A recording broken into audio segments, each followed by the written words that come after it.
All right. What's up, everybody? How you doing out there? Welcome back to the show. This is last week's fights, except of course it is a this week's fight. My name is Thinker St. James, and today we are going over each and every fight from UFC 329, McGregor versus Holloway 2, giving our predictions, and of course to do all of that with me, as always, the man, myth, and legend, the Ohio player, smacking up old men in bars around the world, Mr. Chase Parton. How are you, brother? I'm very, very good. Obviously, we did not have fights last Saturday because we have great things to talk about for this Saturday coming up. But tonight's Monday and we got some fights to talk about. So I'm very, very excited to be here. Thank you, Thinker. Absolutely. As am I excited to be talking about all of these fights. Of course, it is the return of Conor McGregor. And as a little bit of a primer for this big return for Conor, we have been doing our review of the McGregor Forever docuseries from Netflix. Episodes 1 and 2 are out already on the channel in stream form.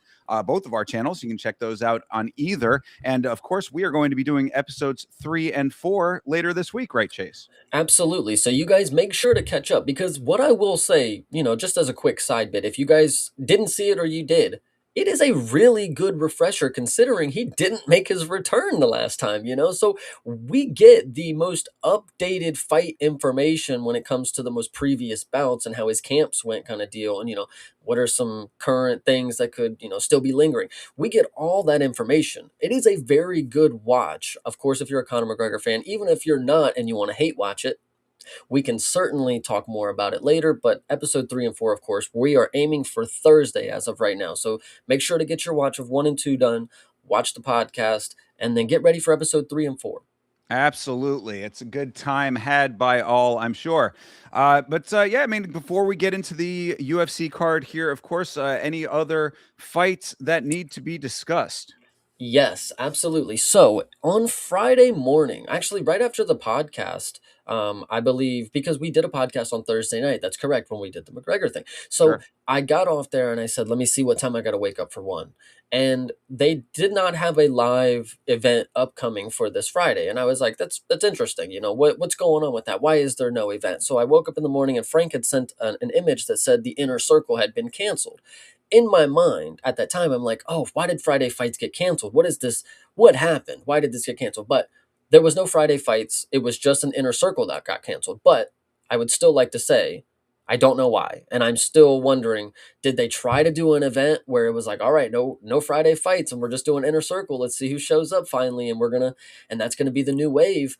And then not many people were expected to show up to the arena or something. But it seems so weird that you would have a bout scheduled for like 4 or 5 people, even a main event, a title fight. These are your fan favorites. This is the inner circle, and Sure. they're just up and canceled. And I'm very confused. I never even saw one article about it. Nobody posted anything about this that I know of. So, what do you think? I mean, that is an interesting element of the inner circle in and of itself, right? I mean, like if it is an abbreviated card, because it is only usually about like 3, 4, 5 fights, right? Yeah, 4 to 5 is what I've seen. Never three. So okay, so yeah, 4 to 5. Either way, still the number makes sense for the thought. I mean, the fact that you have such a small card, it's like if it is its own event, a standalone feature to whatever else is going on, and you drop 1 or 2 fights, like for whatever reason, a fighter gets injured, sickness, whatever, whatever the reason may be that something gets canceled, you have more than one of those.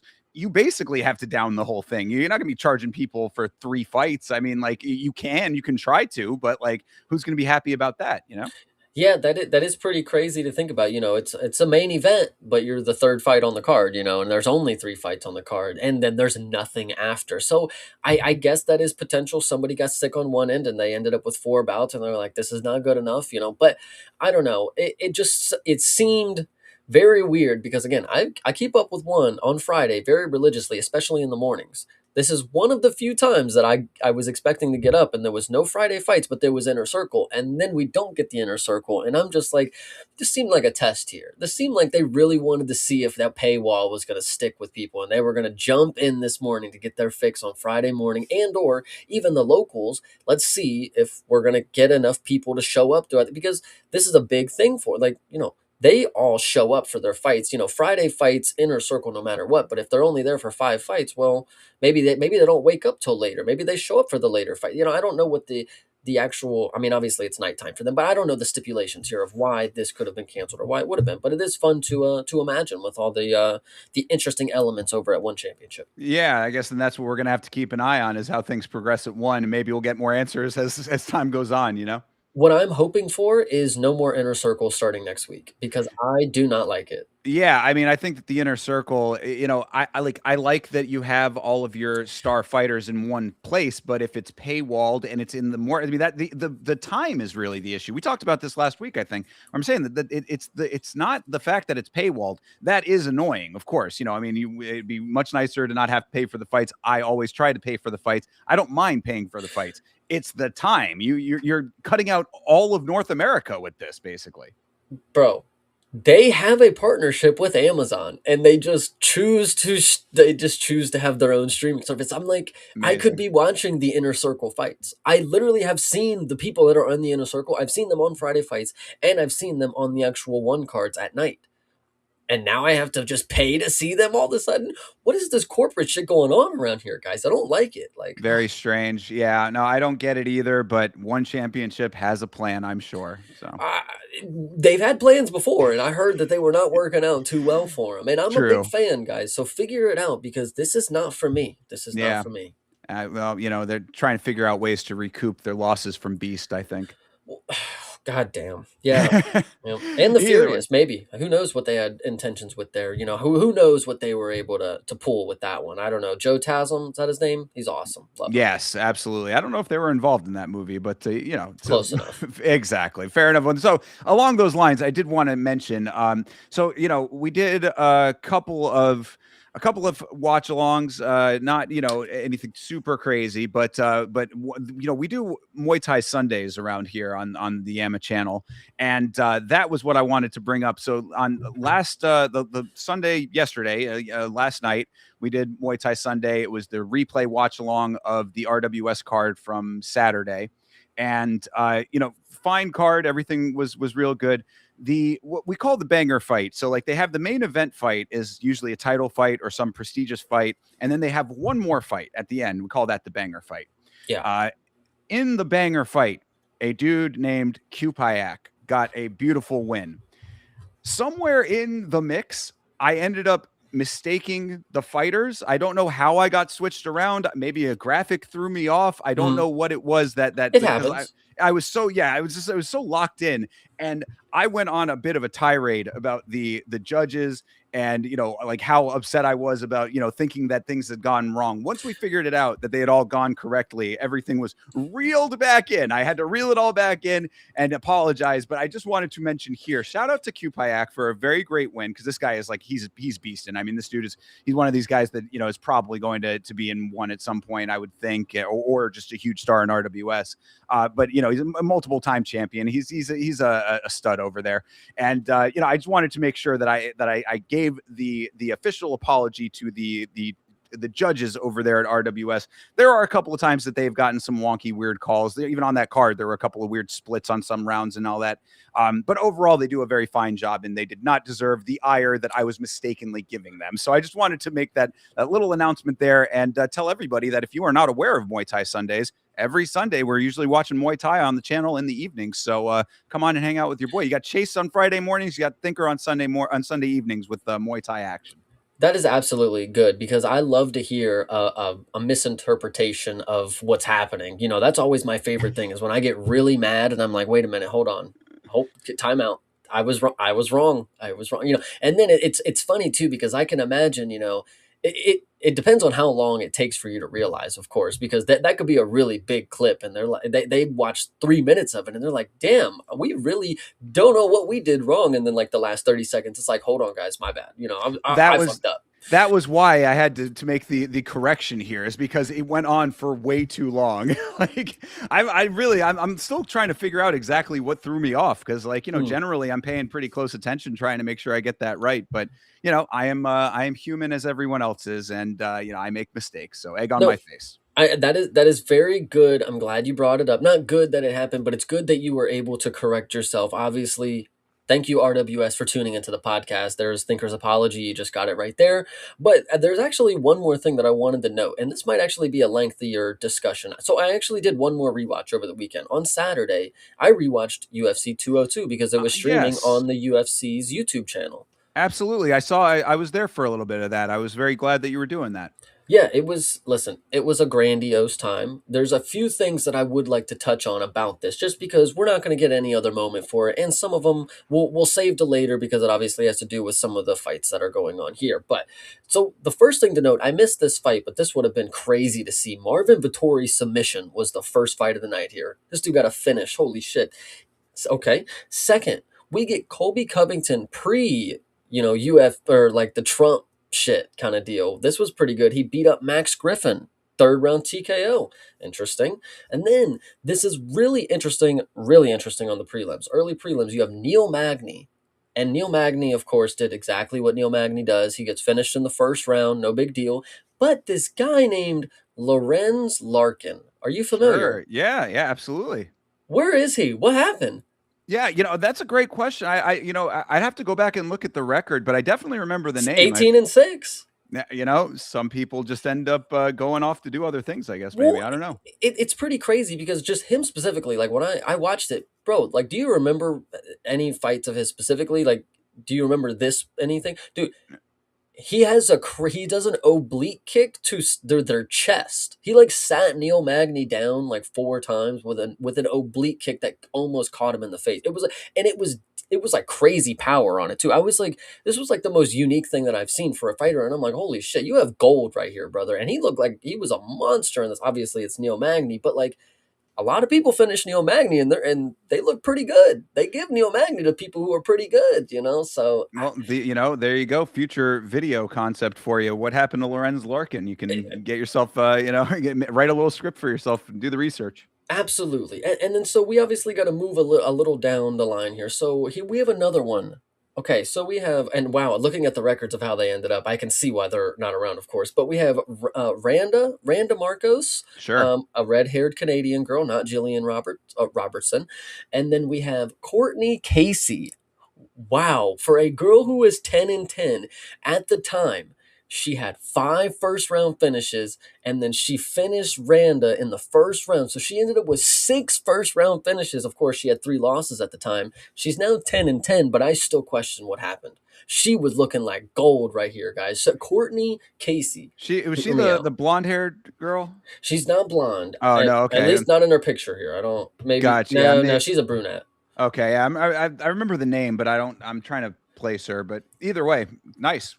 Next one, Artem Lobov. I actually got to see this dude fight The against goat. Chris Avila. I'm not familiar with his game too much. A Diaz gang kind of deal, Diaz army, and he lost. But Artem Lobov is. I could have went not seeing him fight. To be fair, what I will say to this though, and this goes into obviously Conor McGregor and the McGregor forever thing.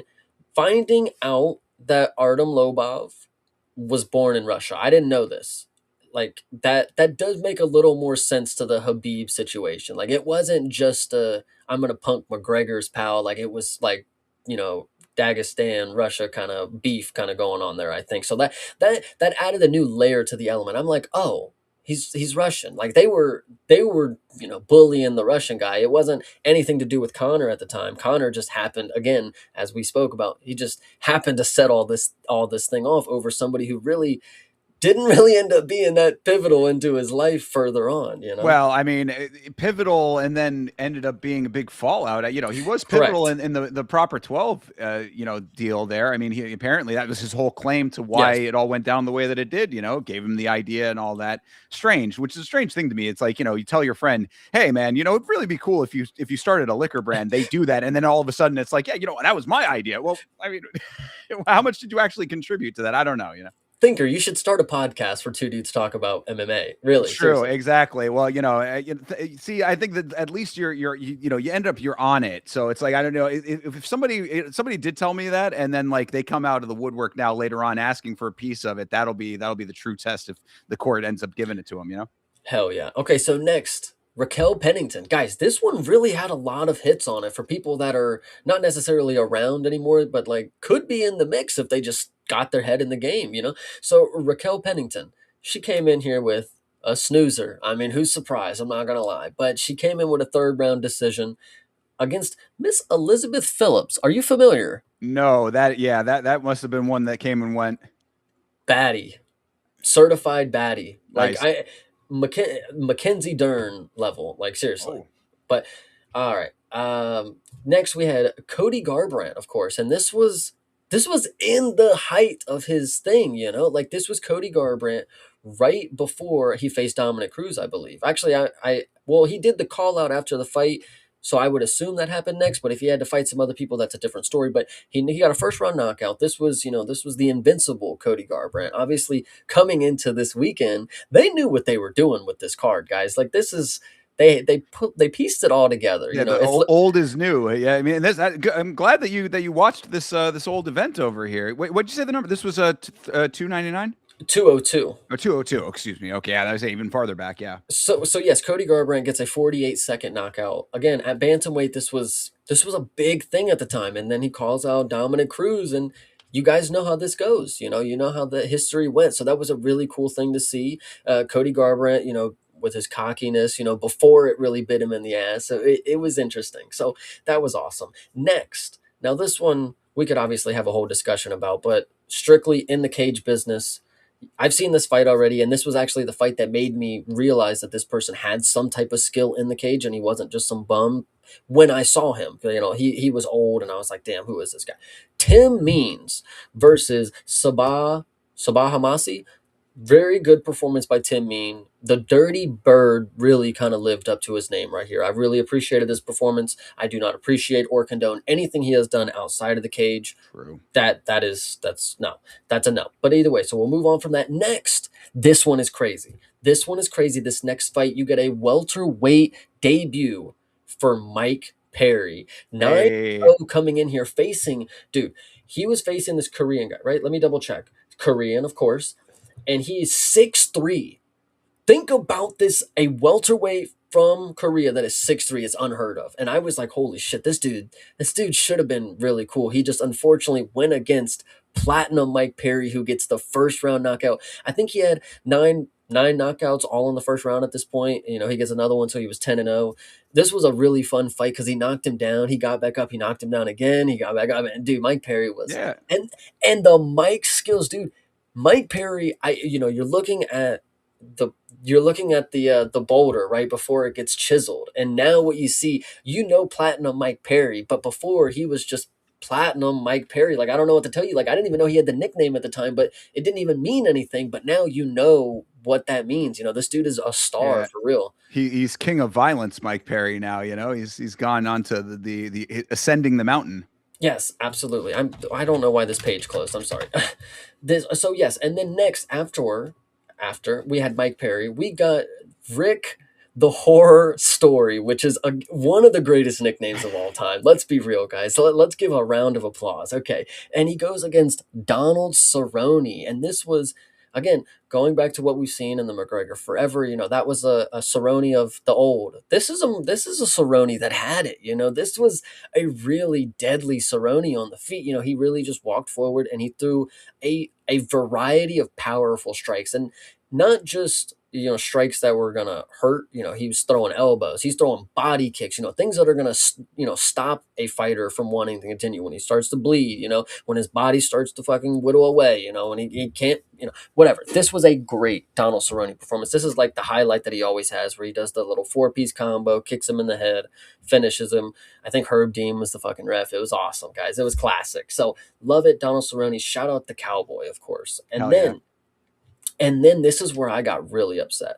I got really upset because I'm watching this on a YouTube stream. I'm having no other issues for the first time ever. My stream's working.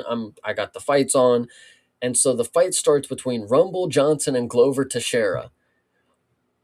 I did not know that it was only going to be 18 seconds of a fight. I had missed it by then. I had to catch it in the replay. But damn, I had always heard, sorry, it was 13 seconds. 13 seconds. My bad. I had always heard that Rumble Johnson was one of the more powerful strikers. People don't call out Rumble. Glover did call him out, kind of deal. And this is really what could happen. I really can't believe that that he made it look so easy against a dude I've seen get battered. And I'm telling you, Glover, that dude is not a fucking bum, guys. That dude is tough, and for him to just get completely colded like that is absolutely crazy. In 13 seconds, of course.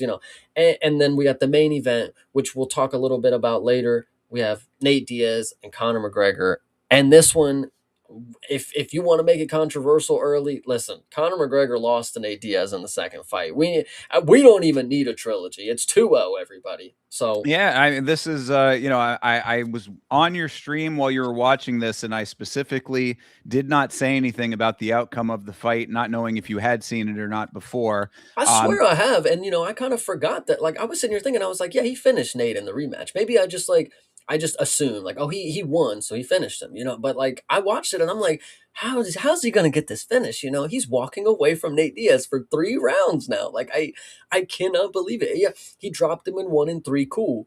But he did fuck all for the other 3. Like I can't believe they really gave majority decision on this, brother. Yeah, Uh, no, I remember watching it live and feeling that exact same way. I was like, he did not win that fight to me, but whatever. I was one of those things where I was like, maybe I was wrong. Maybe I didn't see it well enough or whatever. So I was glad to get a fresh perspective on it to confirm what I had known and thought, for many years.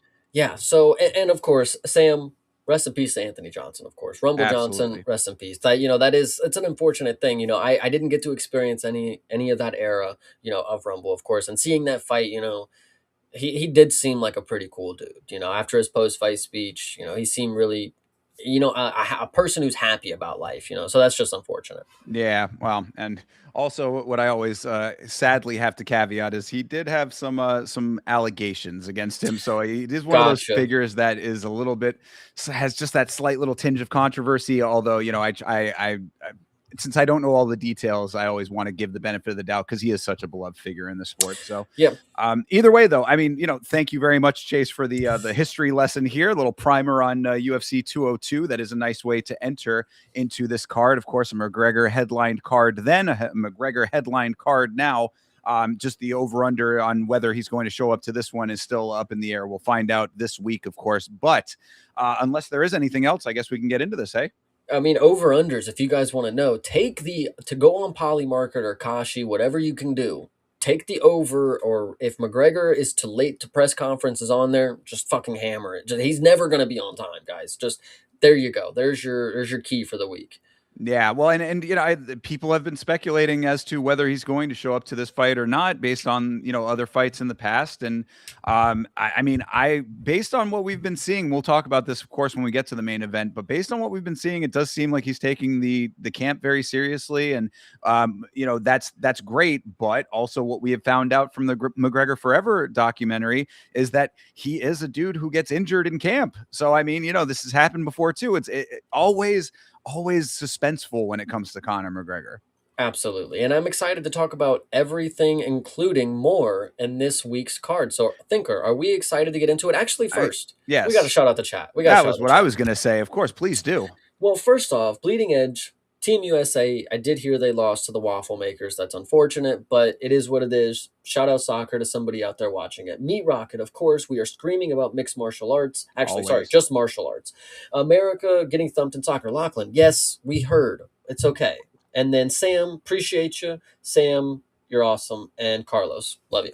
Appreciate it, guys. Thank you very much for being here with your boys on a Monday night. Let's get into this thing. It's UFC 329. It's McGregor. It's Holloway. It's the rematch going down at the T-Mobile Arena. That's in Las Vegas, Nevada, of course. We are going to get this card started with the first fight of the evening all the way down here. Now, of course, Ode Osborne was supposed to be in this fight. He is out of this fight. Now this fight is between Alessandro Costa and everyone's favorite, Cody Durden. So, as I said, Ode Osborne, write him off. He is no longer in this fight. Is Alessandro Costa stepping in on shortish notice?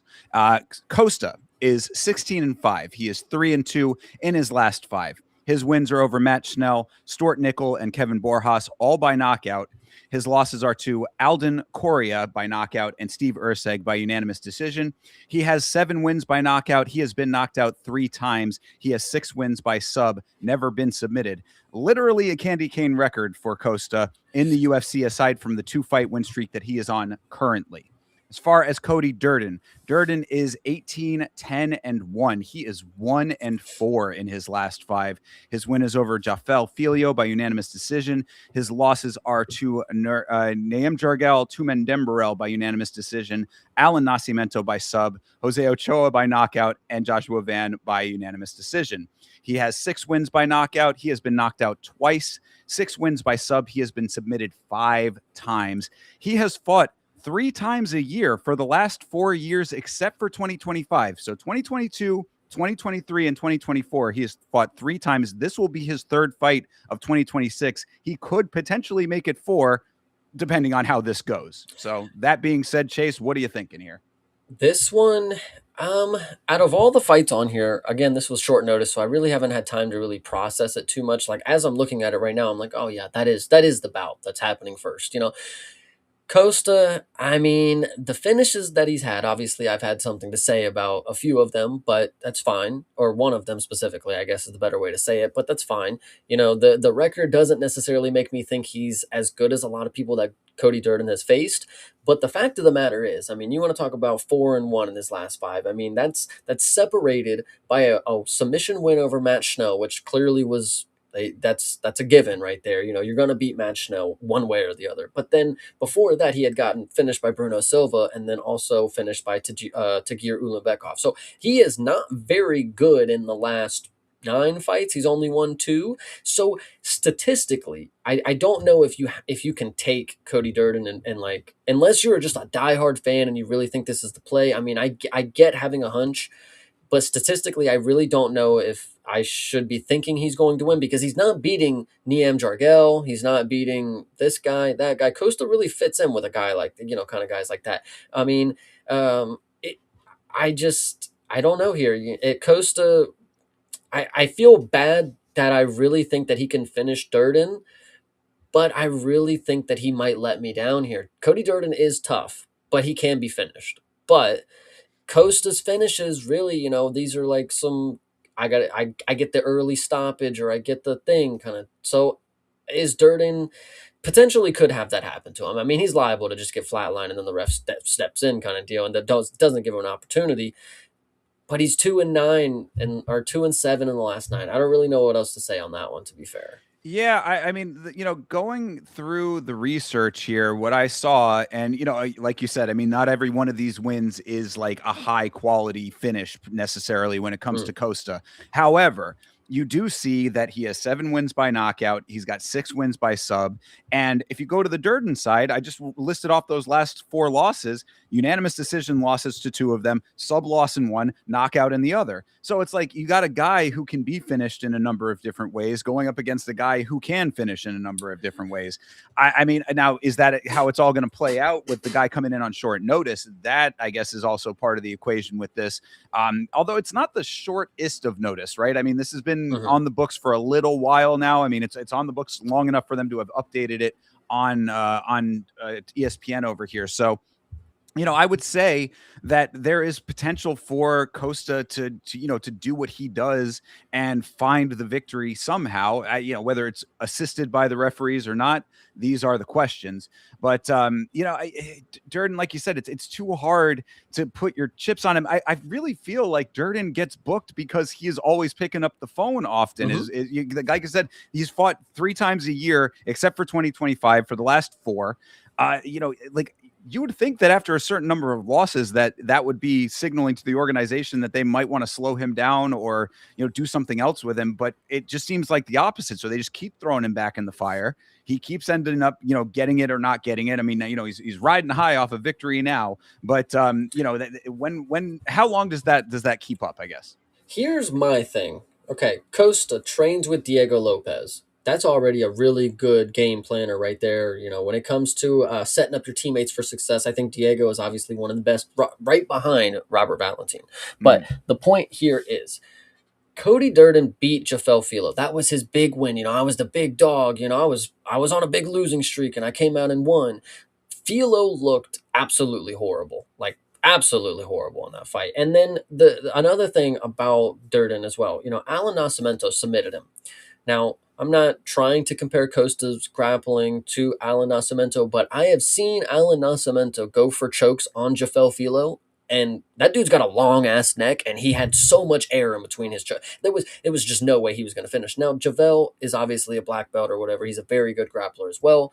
But brother, you had his neck. You just didn't have the strength to do. So that's my point about Alan Nascimento. But if he's finishing Cody Durden, I think Costa probably has a pretty good chance of getting that submission. Just, I don't know. That's just me.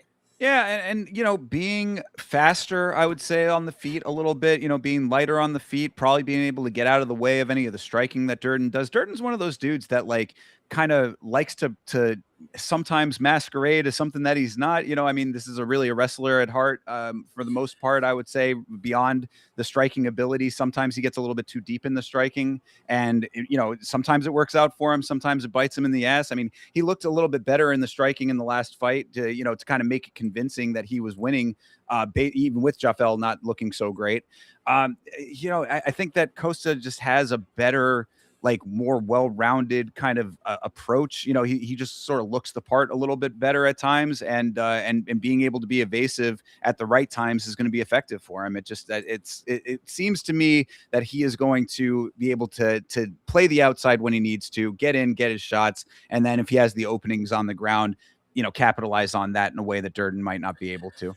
I think the last thing that I'll say is it's not normally do I think that I normally don't think that fighters from the Australia or New Zealand region are like not very tough. Like it's very rare. So Mhm. Stuart Nickel getting dropped by a body shot, from Costa, he must have a pretty like impactful punch. Obviously, he's knocked people down. Matt Schnell's different story, but he's gotten knockouts before. But I think the body shot to make Stuart Nickel not continue. I think that might be a better indication as if Cody Durden gets touched by a punch that Costa really sits back on. I mean, he just might not get up from it. So I think I'm going to go with Costa, and I think I'm going to take him by finish. I don't know if I want to put my life on knockout or KO, or I'm sorry, knockout or submission, but he can do it either way. So just I would be safe there. Yeah, exactly. I also am going with Costa on this one. I think that the finish might be likely if it does end up getting kind of like dragged out, and Durden shows some toughness, then maybe he ends up just doing it by UD. But either like that's why I'm like I don't necessarily want to go so deep into that part. But Costa by winning the fight is going to be my on the money line. I actually think you're cooking. I would love for him. I think it's possible for him to win by finish. What do I think is likely?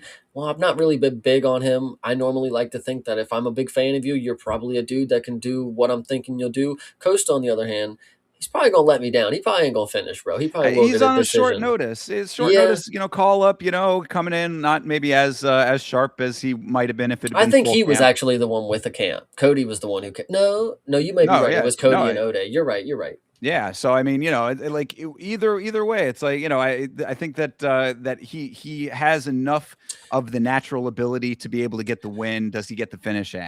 I think another question before we move on, of course, is Sure. it depends on how conservative he is. Is he gonna take short notice and he's like, all right, I just gotta skate by the decision. I gotta just get the win. I'm not really here to risk too much because if I lose on short notice with where I've already I just coming off a knockout win. If I come in here and get starched early, then I'm looking like a fool for taking this fight. So I don't. Maybe he will try to play the long game and just kind of hold on to him, wrestle him, control him. It's the first fight of the night, so you got to assume that they want them to bang. Yeah, well, I mean, this is kind of what I had in the note there when I was saying he's literal candy cane, win loss, except for where he is right now. He's on a 2-fight win streak right now. This would be a nice way to extend that into a 3-fight win streak. Of course, I mean that would be a lot better than what he's been doing in the UFC as far as this win loss thing. You gotta, if you want to advance, you gotta put the wins together. You gotta string them together. You can't just be back and forth checkerboarding over here. So, if he does end up kind of playing the long game and plays it a little bit more conservative just to make sure he gets the win, probably not the worst, but of course we would like them to go balls to the wall. I think it's funny before we move on. I think it's funny your note is like, you can't just keep candy caning. It's true in a sense that like that's not a good way to get to the top or where you want to succeed, but it's also the company doesn't care for people who just can consistently kind of break even. They will care for the people like Cody Durden who consistently will lose fights by finish rather than the people who can maybe win one and chip away two and lose one. No, they'll keep tied to Ivasa, who's on a 7-fight lose streak. Like, Yeah, no, you make a good point, and this is another reason why Cody Durden is a bit of an anomaly in this regard. Is that it's like the real thing that the company wants is exciting fights. They don't really correct. care as much about the wins or the losses. Cody Durden with 4 of those losses. Can you tell me that any of these other fights were super exciting? I mean, granted, getting knocked out by Jose Ochoa. Okay, there's a knockout It was involved. good. Sub by Alan Nascimento. Sure, That was fine. bad on the matchmakers. That was not going to be a star-studded matchup right there, I But think. to But then say, continue. I mean, we're talking about, I mean, the UD loss to Josh Van. I mean, look, Josh Van is the man, and we know that. But I wouldn't say that it was the greatest, the greatest fight of all time. And then the Tumen Dembrell fight. I mean, it was fine to see what he was capable of. But again, I wouldn't say that this was the greatest fight of all time. So you got a dude who's losing all of these fights. They're not necessarily these like fights that stand out in your mind as like the greatest flyweight fights of all time. So big make them up. You know what? Alessandro Costa, do whatever the hell you want. Yeah, facts. Yep. But either All way, right. yeah, so we're both taking Costa. Yes, indeed, All we right. are both taking Costa. So It's that locked in. it is locked in. Before we move on, did want to give a big shout out to Fishing with Jay. Appreciate you, brother. Fishing with Jay is a local Florida fighter who was fighting on the Island Fights card that I was watching just recently. I don't remember, but apparently I didn't have the kindest things to say. But as I said in the comment that I made back, appreciate you for fighting. Respect for always for making the walk. Keep doing what you do. And the next fight that I watch of yours will be better, I'm sure. Hell yeah, fishing with Jay. I appreciate you, bro. Love the username. All right. Moving on to the next fight of the evening here. Ryan Gandra is fighting Zachary Reese. Gandra is 9-1. He is 1-0 in the UFC after a knockout win on the Contender Series. He has 6 wins by knockout. He has been knocked out 1 time. 1 win by submission. He has never been submitted. He is currently on an 8-fight win streak, a 5-fight finish streak, and a 4-fight knockout streak. So parse that all in your mind. Zachary Reese is 10-3. He is 2-2-1 in his last 5. His wins are over Jackson McVeigh by sub and Dushko Todorovic by unanimous decision. His losses are to Michelle Pejeda by split decision and Azamat Bekoev by knockout. His no contest was with Cedricus Dumas. He has 5 wins by knockout. He has been knocked out twice. He has 3 wins by submission and has never been submitted.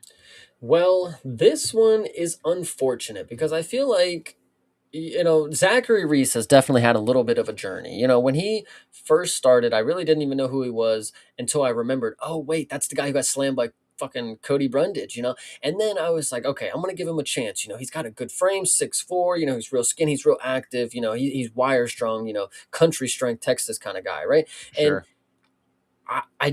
I feel like it's an unfortunate story that he hasn't really panned out to be somebody that I could totally have my chips in kind of deal because he's a guy who risks it. I give him that. He goes for it in the first round and obviously he can carry it through the later, but the first round is really where this is going to happen. If he walks up to Ryan Gandra thinking he's going to just smash him up, Ryan Gandra might just crack him. Zachary Reese is a dude who has spoke to me as a vulnerable fighter. He gets hit. His last fight, dude, his face was fucking purple. Like he was getting beat up, and it wasn't even the worst beating. But Ryan Gandra, listen, this guy put Jose Medina down. I don't know what to tell you guys. That was his debut in the organization. You didn't mention that. You didn't mention Oh, that thinker. apologies. I'm sorry. I was going to go look that up actually. Yes, Jose Medina is the win that he has in the UFC. So he starts, bro. I mean, Zachary Reese, you're gonna have to have a very defensive game plan early. Obviously, this is somebody who has a lot of knockouts in the first round. He's not a very. What did you say? He's been to decision before? Do we Uh, know? he has been to decision, I believe, 1 Okay. time. Oh, actually, 2 times. I mean, 2 a five times. round Okay. five round belt in his pro debut. Apparently, I don't know. And then, yeah, and then he has a unanimous decision win as well. But the point is okay. So he may be able to go a little longer, but Zachary Reese is going to have to just be very defensive, I think is, and it's just not something that I've seen in his game that he's picked up yet. He's still getting touched. He unfortunately has the tall man defense where he just puts his head back, and he Ryan Gandra might just drop a huge bomb on him, man. I don't know. Well, that's really where I'm coming from with this fight. I mean, if you recall the Jose Medina fight, Gandra walked right up to him and just started unloading shots on this dude. And Medina, we were saying before this fight, Medina was, one tough punching bag. He had the Felicia Spencer syndrome, as I call Mhm. it. You go in there and you can take a lot of shots, but that doesn't win you a fight. It just makes you a really tough target, to just pound on. And that is really what Ryan Gandra proved is, he was able to overcome, because he came in here and just swarmed him, starched him with some, a crazy flurry early in that fight. And I mean, I don't know if that's, it reminds me of like a Brando Perisic, where I don't know how long they're going to be able to just do that forever. Right. I think that like that's one of those things that ends up getting figured out. Especially as you get up to some of these higher level guys, middleweight. I'm sure there are going to be plenty of tough guys who are going to be able to weather that storm. Zachary Reese, I mean, like it's like we say, Zachary Reese has his own syndrome. It's Zachary Reese syndrome, where he wears damage tremendously. Apparently, I mean, he wears damage very upfront, and so it's like even if he doesn't get knocked out immediately, he's going to be looking the part of a dude who's been beat up, and the longer that goes on, the worse that gets. Now, could he be landing on Gandra? I mean, he's going to have to, like you say, be very defensively sound early in the fight to be able to get to the point of him even gassing slightly so he can start getting his own offense off. That's really, I think, what it's going to be. If Zachary Reese can get out of round one, there might be a shot for him later in this fight, but he's going to have a lot to deal with in round one. Okay. I've decided because Uh-oh. listen, Ryan Gandra, I doubted him the first time. Obviously, taking Jose Medina, whatever, meme or not, Ryan Gandra beat up a guy we knew he was going to knock out. Like that was almost the inevitable. He was going to beat up on a dude until he was unable to continue. That doesn't scream to me as somebody that, all right, I have to put my chips into this guy now. Now, Zachary Reese, on the other hand, he's experienced. He's got plenty of experience by now. He's faced not the greatest people. I mean, you got people like fucking Cedricus Dumas that he got a no contest with, and then Michelle Pereira. We know that. Think about that dude just went to a co-main event after that. Oh my god, and Atrocious. arguably lost. Yeah. And so Zachary Reese, I'm I'm thinking he's going to take him down in the first round. That's really what it comes down to. If Zachary Reese is able to take him down, because again, this is mixed martial arts. Zachary Reese, he speaks to me as a guy who understands that he's not going to go in there and stand and bang with just everybody. He has an ability to take people down. He has submissions. Not going to say he's going to go in here and submit the Brazilian. He gets an out. Gets a waist lock. If Gandra kicks, he catches it, trips him, does something. Zachary Reese is versatile on offense. Mixing in takedowns, I think, is what's going to be key as an experienced person who is, again, you said his record is 2-2-1. You can't keep people like that. You can keep people who are 0-7. You can't keep somebody who's 2-2-2 or whatever, 2-2-1, 2-3-1.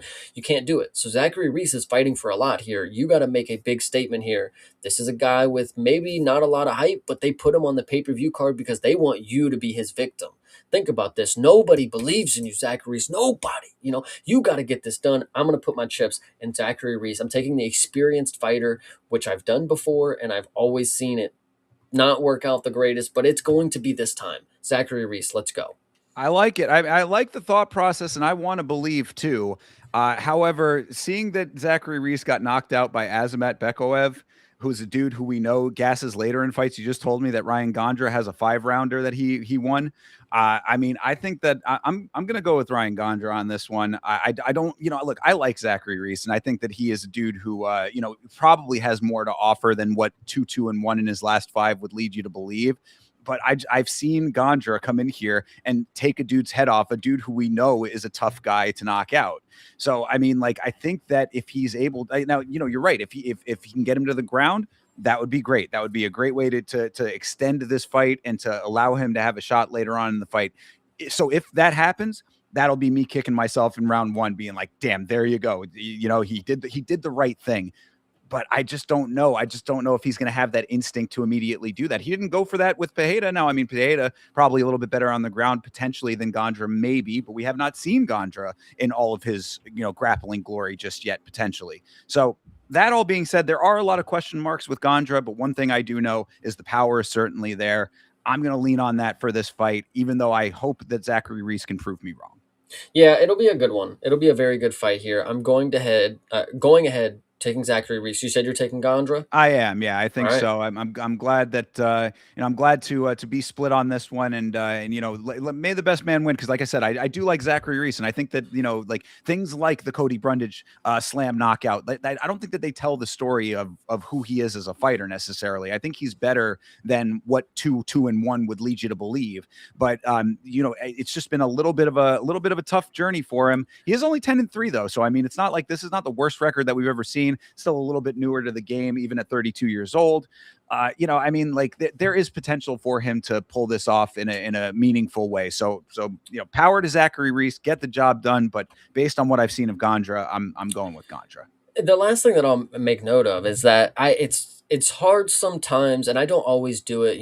Sometimes you have to pick a fighter who's going to have a very clean fight. Like they're going to have to do everything right to make it go their way.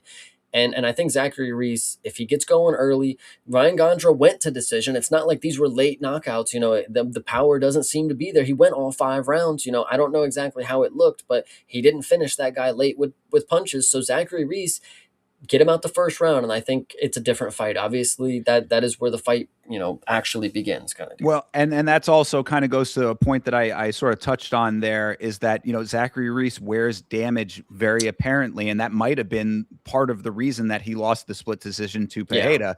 I mean, we all kind of felt that was a little bit of a petty theft at best. I mean, kind of a robbery in that fight, but he did get touched up, and he wears the damage very apparently. So if this does end up going to decision, you're right, he is going to have to fight a very clean fight to be in there looking like he is the fresher fighter at the end of the day, because whether or not it's actually impactful and he's hurt from all of the damage, he wears it nonetheless.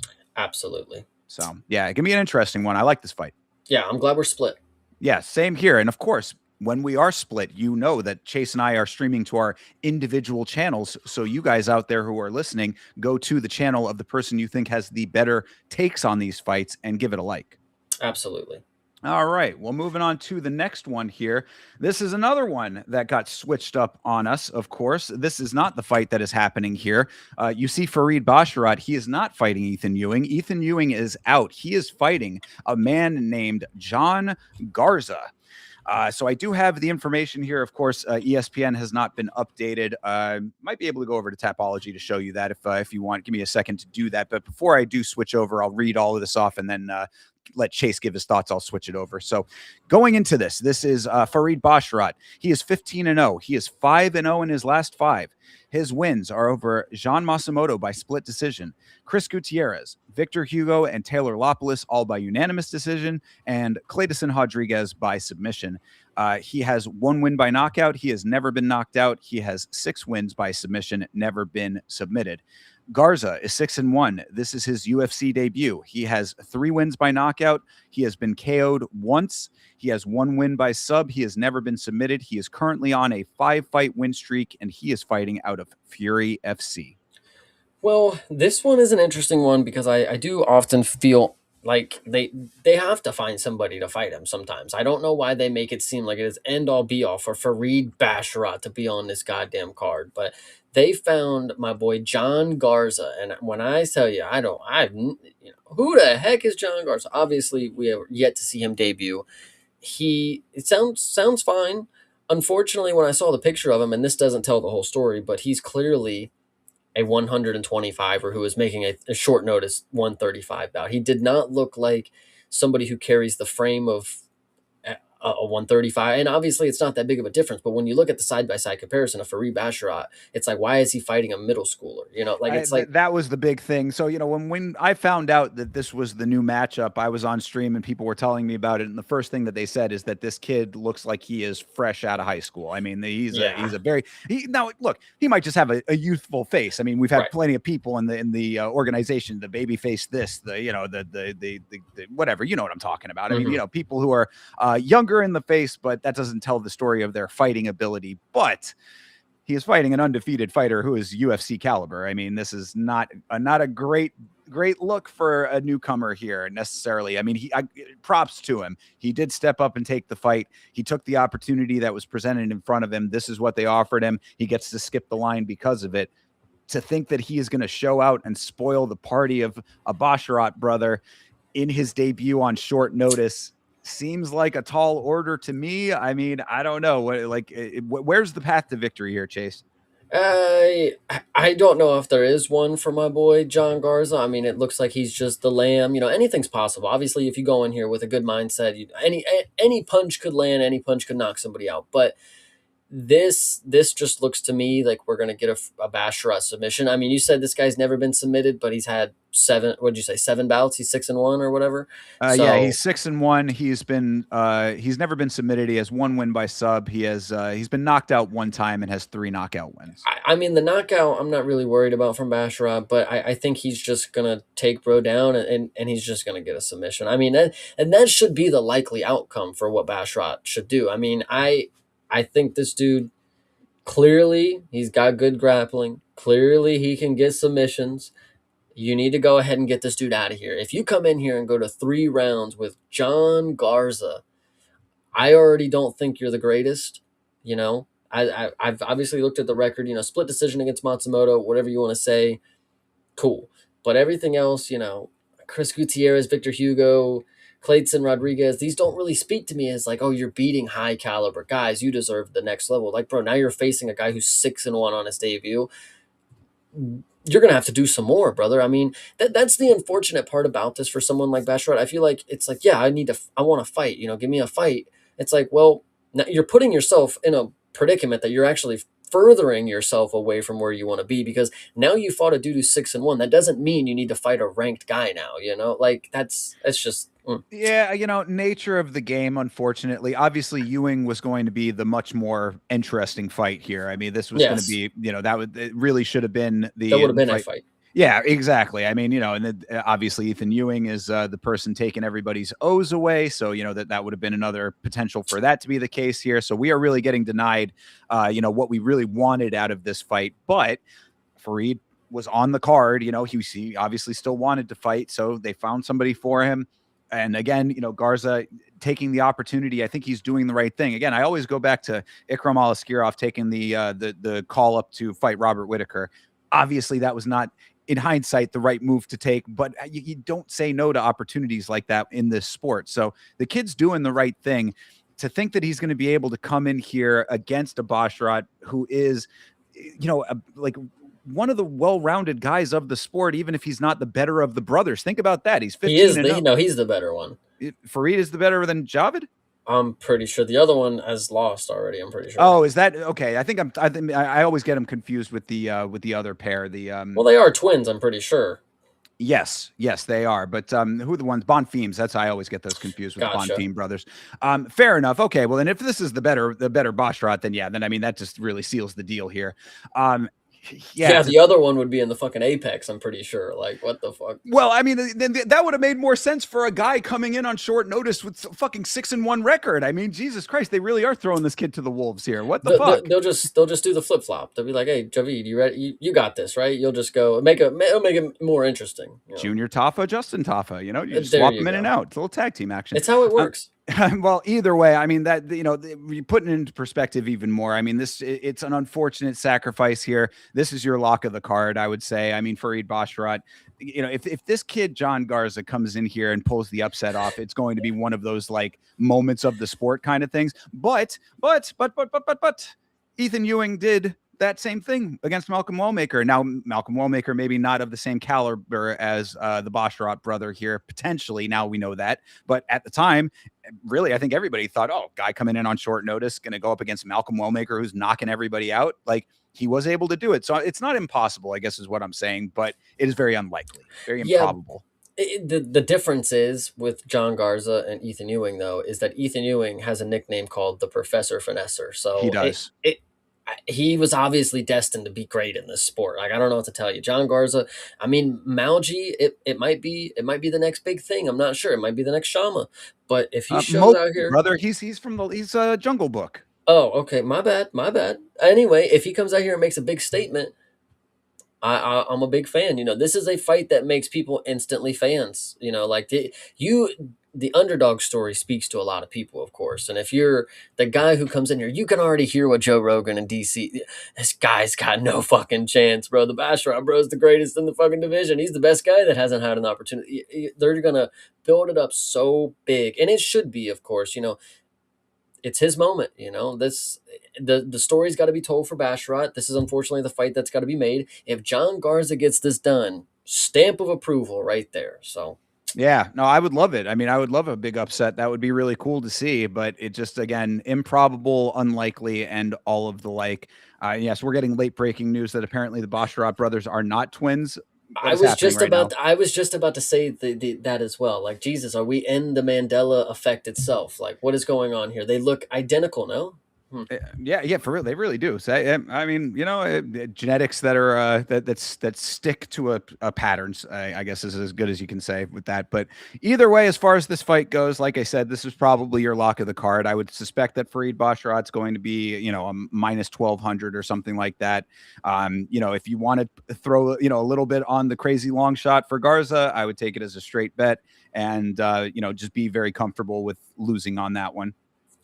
Yeah, absolutely. And yeah, just to answer Carlos really quick, we did watch that fight with Diaz and Wellmaker. It was Yes, fire. absolutely. Yep, we are live for all UFC events, so we definitely saw that one. And yeah, we're pulling for you, Malcolm Wellmaker. We're fans around here, brother. It's a tough climb back, brother, but we'll give a slight mention on the He's Monday show. yeah, exactly, and he's doing the right thing. He's changing camps, so I think again, I got to at least give him credit for recognizing a problem and trying to fix it. So. There we go. He went to a good team too, as well. Absolutely. So either way, all right, back to this fight.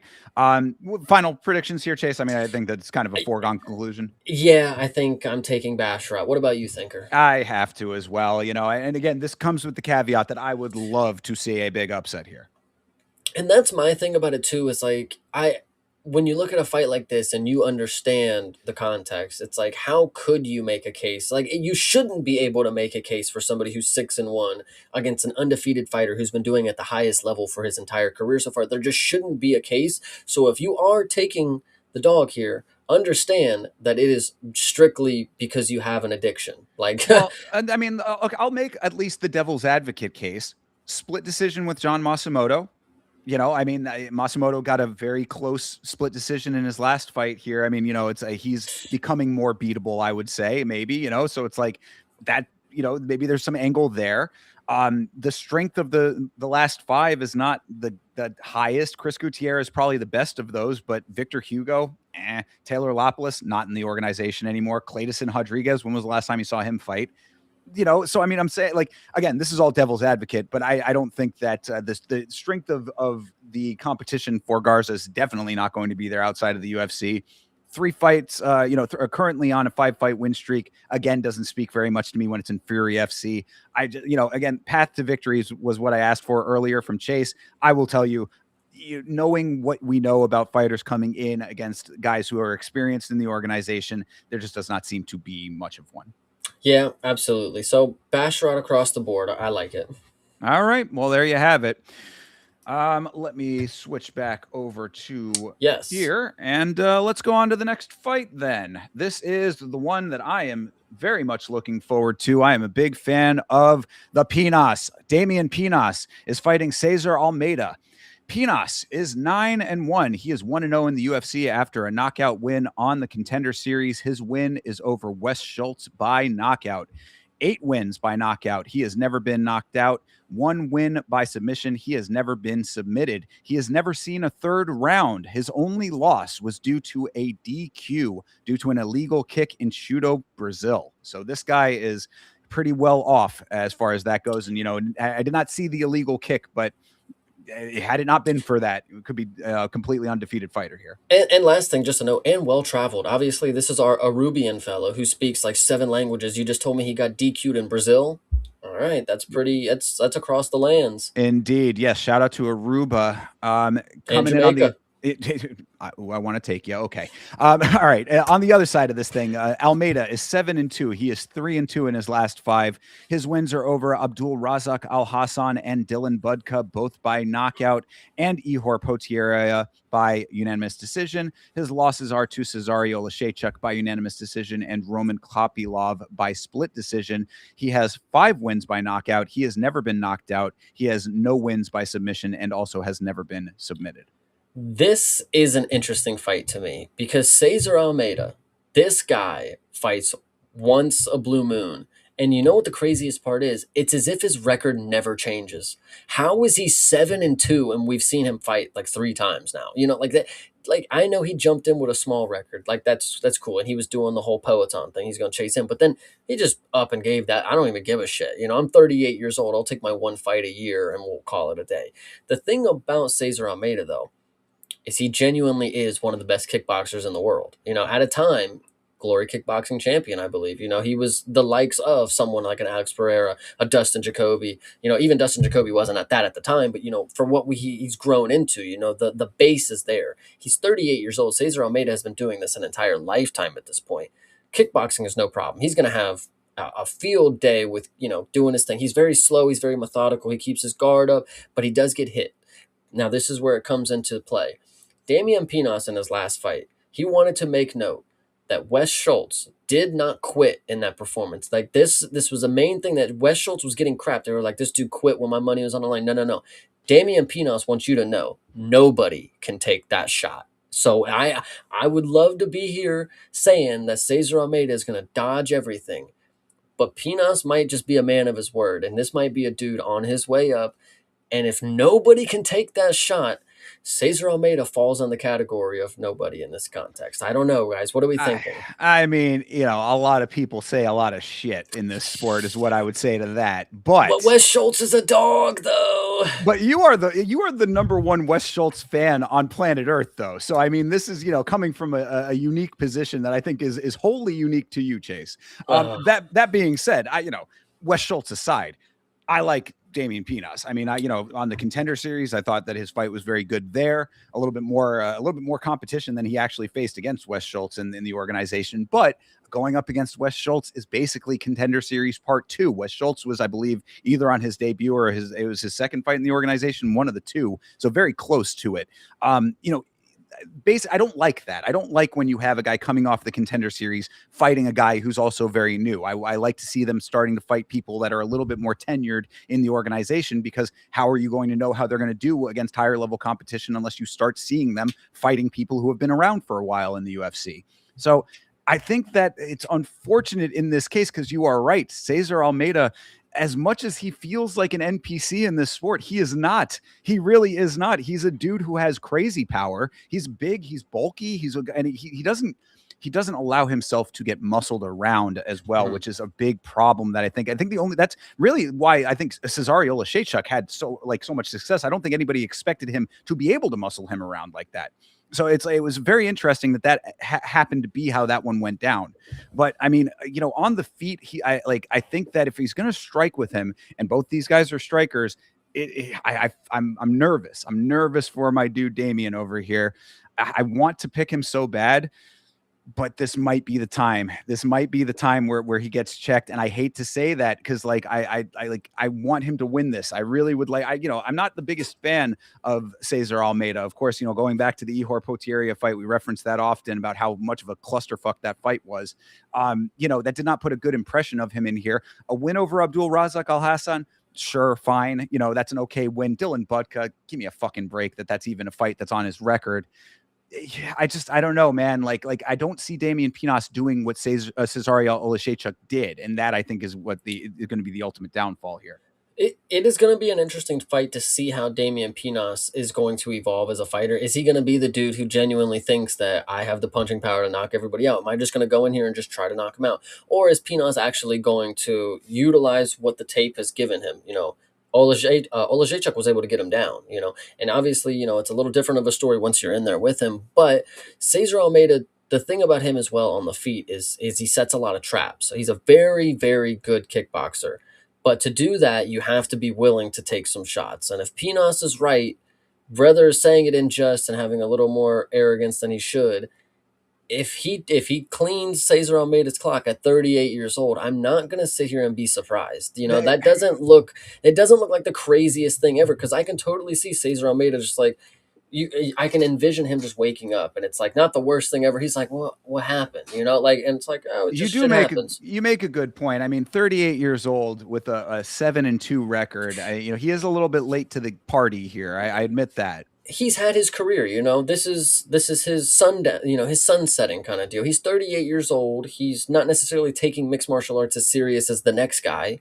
He comes in here and he thinks he's going to do his thing and just fucking gets checked one time and he sits him down, and then we get an onslaught, or he doesn't wake up. I don't know. Like, I feel like I've seen this happen before. Damian Pinas, there's something about the story, there's something here that we have to see more of. You're saying, I think this might be the one he gets checked.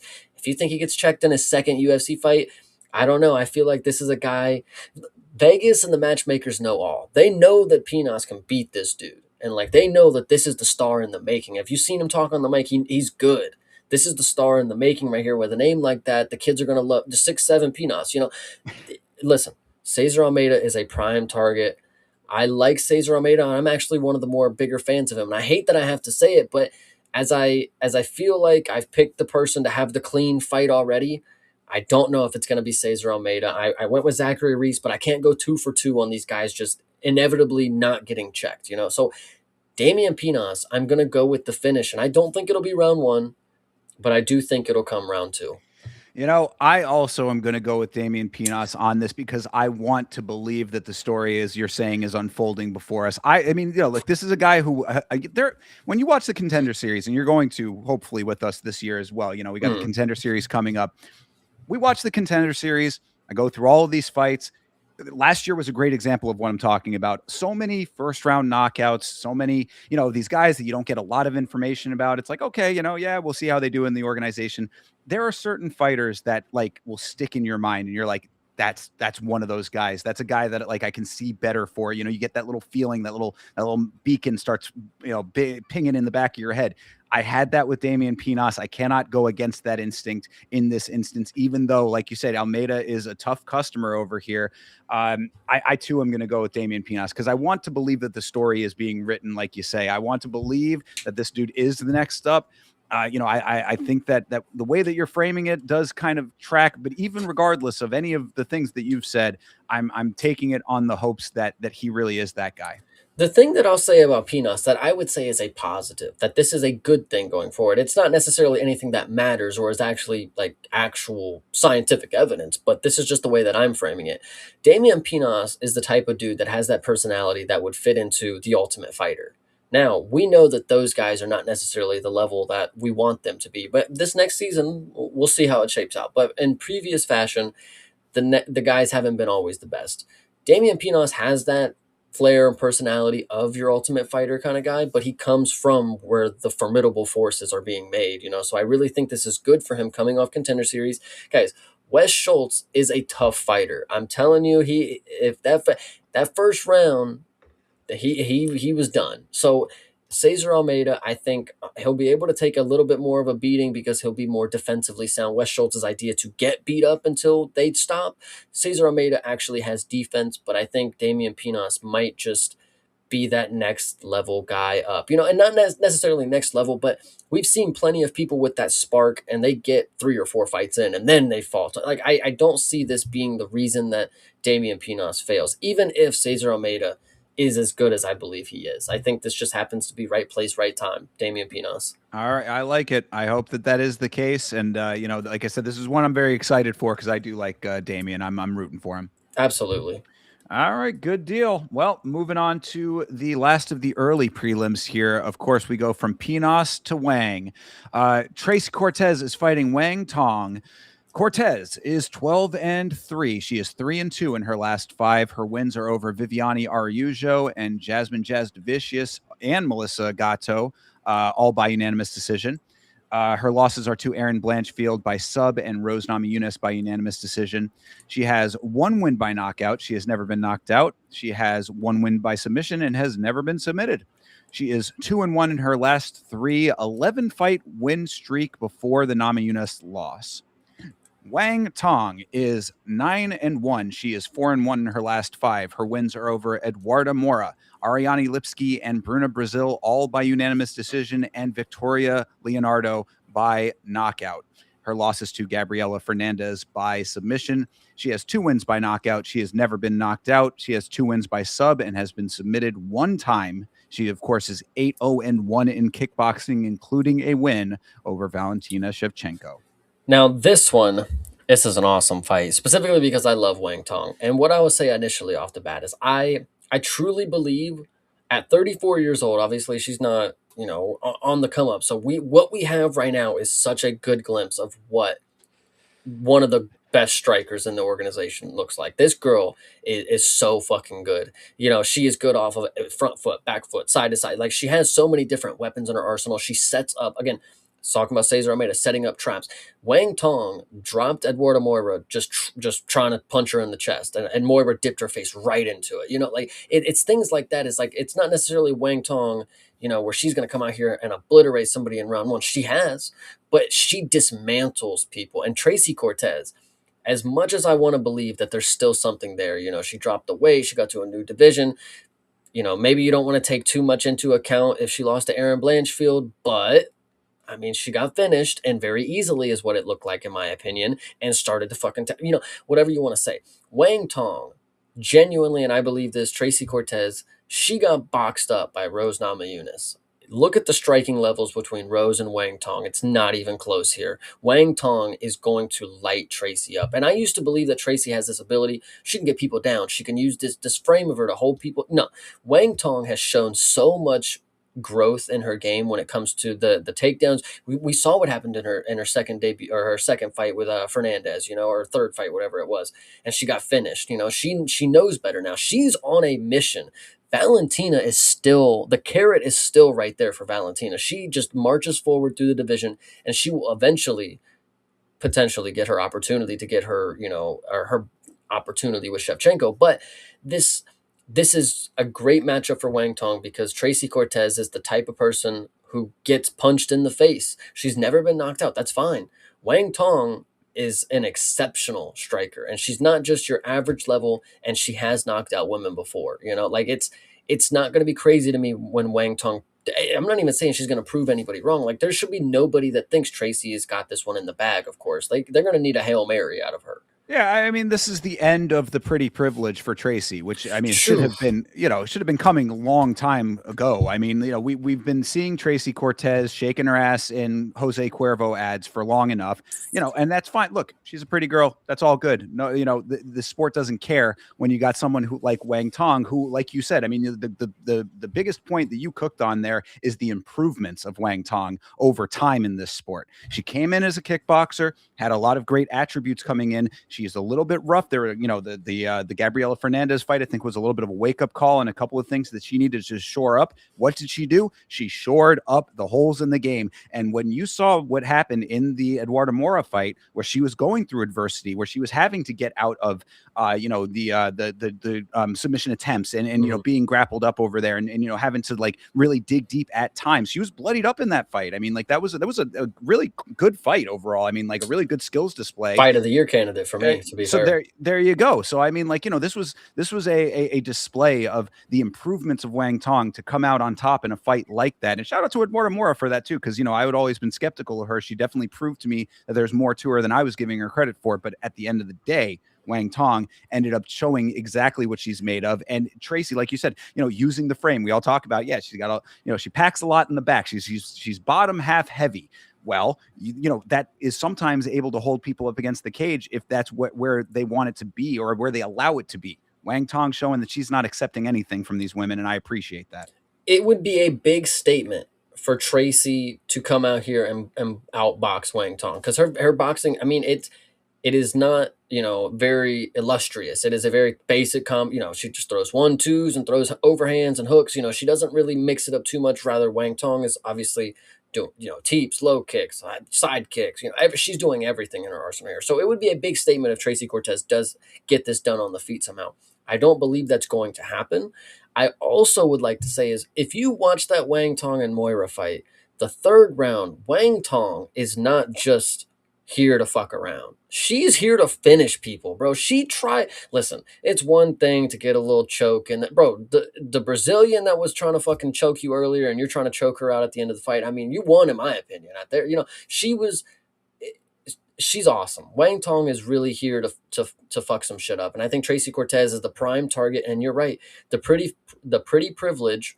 I don't think she sees it coming either. I think she might come in here and have a little bit more confidence than she should. Yeah, because she's got a chip on her shoulder. I mean, it's the thing about Tracy, and I mean, look, I respect it because you should have the confidence when you're in this sport. You should be confident in your abilities, but she has not backed it up at a higher level to really make the rest of the world believe that. So it's great that you believe that. It's great that you're backstage, you're jawing at Fiona and stuff. I mean, that's fine for the social media clicks and impressions. But when it comes to what you do in the cage, you got to be 100% there too. And what we have seen is Aaron Blanchfield get a very easy sub off of you, and Rose Namajunas touch you up. So, I mean, I think that what you said, Wang Tong, I don't think that you would see Wang Tong in those positions with those fighters. Would it be competitive fights? Yes, absolutely. I think both of those fights would be way better fights than this is going to be. But, she still has to work her way to that. This is a stepping stone fight to get her there. Wang Tong able to make the leap.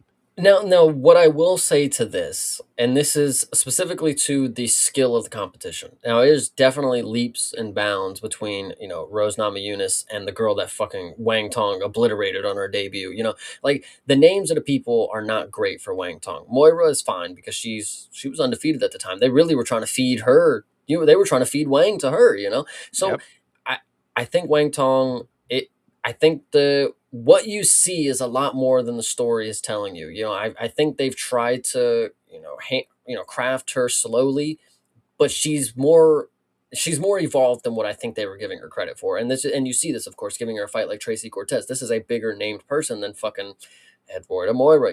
This is a big coming out party for Wang Tong. I do think she's going to finish her. I'm going to go with, again, after round 1, Wang Tong knockout. I like it. And yeah, you do make a good point about the strength of record. I mean, Tracy's is better. I mean, she has Jasmine Jasudavicius in her last 5. Even the losses, obviously, they age pretty well against, potentially a champion and a former champion. So I do admit that the strength of record is different, but Wang Tong is still on, the evolutionary phase, the come up phase. So this is exactly as you said. This, and like I had said too, this is the next stone in the stepping stone progression for Wang Tong. I think she gets this done pretty handily. Even if she has to drag it out, like you said, if it has to go into the later rounds, I'm okay with that too. She can touch her up as long as she wants. She has shown me that even after she doesn't want to punch you anymore, that she's still more than willing to try to figure out how to finish that fight. Her grappling looks confident, and Tracy, it looks like the confidence fades when it's not going her way instantly. So I'm excited for this fight, really. I am as well. So we are in lockstep once again. Wang Tong getting the job done. I like it. All right, moving on to the prelims. And before we do, of course, shout out to the chat. You guys are awesome for hanging with us. Hydra is here. Appreciate you, brother. We already shouted you out, but shout out one more time to Carlos. Appreciate you as well. Maniac coming in. Love to see you in the chat, brother. Appreciate you. And of course, the GOAT CTE. You guys are awesome. Absolutely. And next up on the docket here is Luke Riley, and he is fighting Kai Kamaka III. Riley is 13-0. He is 2-0 in the UFC. His wins are over Michael Aswell Jr. by unanimous decision and Bogdan Grad by knockout. He has 9 wins by knockout. He has never been knocked out. 0 wins by submission, and he has never been submitted himself. He is, of course, a Cage Warriors prospect standout. Kamaka III is 18-7-1. He is 1-0 in this stint in the UFC. His win is over Dakota Hope by split decision. He has 3 wins by knockout. He has been knocked out twice. He has 1 win by submission. He has never been submitted. This dude, Kamaka III, has been around. He fought in a few random promotions, then went to Bellator, 1 fight in LFA. First UFC stint did not go great for him. Bellator again into the PFL merger, then Tough Enough, and now back in UFC. This one, I think this one is actually really cool because Luke Riley, as little as we know about him, of course, like he's very methodical in there. He's a tactical fighter. You know, he doesn't necessarily go in there and start you in round 1. It takes a moment for him to build a game plan, and then he really unloads, kind of deal. Right when it's needed, he really does his good thing. But Kamaka, you know, UFC debut or second stint debut, whatever you want to say, really impressed me. Now, it was against also somebody who was on their debut, but it didn't necessarily need to be anything other than that. You know, the where they were at in their career didn't really mean anything at that point. What you saw, 2 dudes who had cardio on short notice, mind you. I'm pretty sure that fight was just thrown to fucking together. I don't even know. But, you know, you had cardio, you had volume, you had toughness. I mean, Kamaka, when it came to striking, he showed me a lot of things that a lot of people take multiple fights to be able to showcase. I'm not necessarily going to say that this dude's going to come out here and whoop Luke Riley, but he did show that he is very, very tough.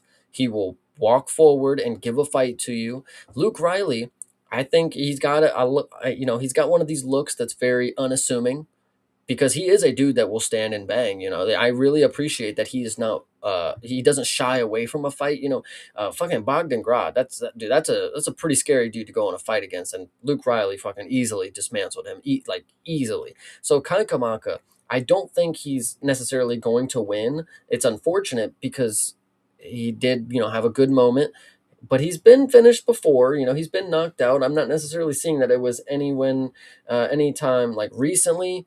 Polynesian Chin, I don't know what to make of it. Thinker, what are you thinking? He's been knocked out twice, you know, and never been submitted. So, I mean, not as much threat there. I don't think that Riley's much of a submission threat. At least he hasn't shown that yet. The things that's standing out to me is no submissions for Riley. Right, correct. Yeah. Well, he has right. No submissions and never been submitted, and Kamaka has 1 submission win. So I don't think much of a submission threat on either side here. But the thing that's standing out to me is the Michael Aswell Jr. fight. You know, we know that I call him the Iron Chin of Texas. You know, this guy is a very tough dude. He takes a lot of damage, but he stays in the fight. Riley having to dig a little bit deeper in a fight like that. Kamaka did have, Dakota Hope in that fight came out very, very aggressively, and Kamaka was able to weather all of that. I think that this is going to be a very competitive fight. I think that it's going to be I think this is going to probably go the distance, I would say, based on the toughness of both of these guys. I think that Riley probably ends up getting the nod at the end of the day because Kamaka, I mean, it was a pretty close fight with Dakota Hope, if you recall. I mean, he was very arguably lost. I mean, it was a split. It was really close. Let me just say that. Exactly. I mean, it really, could have gone either way. Very razor thin as far as the decision goes. So that being said, I think that it's like if Riley puts the pressure on, keeps the aggression up to basically do some of the things that Dakota Hope did without getting overly aggressive like Hope did, because I think that was ultimately one of his downfalls, is that he got a little bit overzealous and wasn't able to spread that out over the course of the 3 rounds effectively. He kind of had round 1, and I believe he came back in round 3 and had a little bit of a resurgence, but had he had a more consistent performance, he might have been able to get the nod that way. I think that maybe Riley does that, spreads it out a little bit more effectively throughout the course of this fight, maybe clinches him up to slow him down a little bit, that kind of thing. Paces it, just leading the dance is kind of how I would see this going for on the Riley side. And that's what I think ends up ultimately getting him the win here. Because Kamaka, like you said, he was very impressive. I think that it was, somebody that with a record like that, 18-7-1 in a second stint in the UFC, you're not really expecting too much. He showed that he is more of a formidable opponent than you might have been giving him credit for in a fight like what he was in with Hope. that being said, I think Riley comes in with a little bit more of the full package, I would say, out of the two of them at least. I mean, I'm a little bit skeptical of Riley in the big picture, but in a fight like this, based on where both of them are in their career, I think that Riley, drag it out. Like I said, it'll probably go to decision, but I think he gets the nod. Yeah, yeah, Riley is probably the better play, of course. Kamaka has 7 losses. Riley has never faced defeat.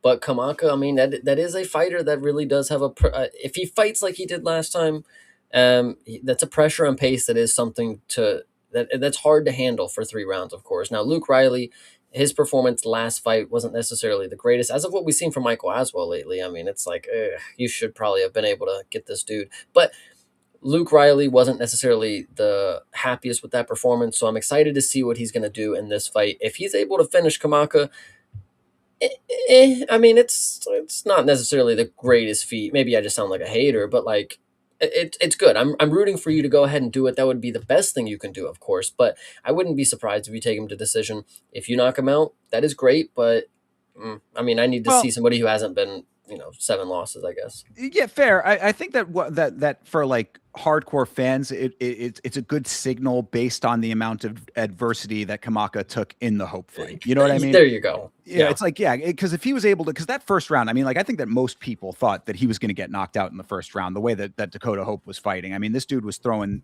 the kitchen sink at him in round one, and he somehow was able to duck, dip, dive, and dodge his way out of everything to make it into the later rounds. So that being said, if you can catch him, good deal. I mean, I think that that's really what it comes down to is the accuracy of Riley. He's been pretty good in that department. I mean, he's not one of these dudes that's winging unnecessary shots as far as I can recall. I'm not seeing him sailing shots off into the stratosphere. You know what I mean? Right. Like he's economical with his striking in a way that makes sense for him. Of course, Scousers don't get knocked out. I don't know if you've heard that before, Chase, but that is something that certainly ringing true for him right now, at least, never been knocked out. And with no submission threat over here, this is probably going to be a pretty, a fast, twitchy kind of, striker's affair. And if he's able to weather the storm with Kamaka as far as the movement and the evasiveness, then I think he's got a shot. I think he does too. It is going to be. It's just going to be an interesting fight. I think Luke Riley obviously is going to get it done. And the last thing I'll say is I do think he looks like Walt Jr. Yeah. True. Yeah, he definitely does bear a resemblance. So take that for what it is. Bring that into into your equation. So you going with Riley then? I'm going with Luke Riley. Yes. All right. So am I. I'm going Luke Riley by decision, I believe, and a knockout would be a cherry on top. Yes, absolutely. I like it. All right, good deal. Well, let's move on to the next one then. Of course, this is Cody Garbrandt. You were talking about him earlier. He is fighting Adrian Yanez. Cody Garbrandt is 15-7. He is 3-2 in his last 5. His wins are over Zhao Long and Trevin Jones by unanimous decision, Brian Kelleher by knockout. His losses are to Hani Barcelos by unanimous decision and Davison Figueiredo by submission. 11 wins by knockout, knocked out 4 times for Cody Garbrandt, 0 wins by submission, and he has been submitted 1 time. Yanez is 17-6-1. He is 1-3-1 in his last 5. His win is over Vinicius Salvador by knockout. His losses are to Daniel Marcos by split decision, Jonathan Martinez and Rob Font, both by knockout. His draw was with Ricky Simone, and we don't have to relitigate that, but you know how upset that fight made me.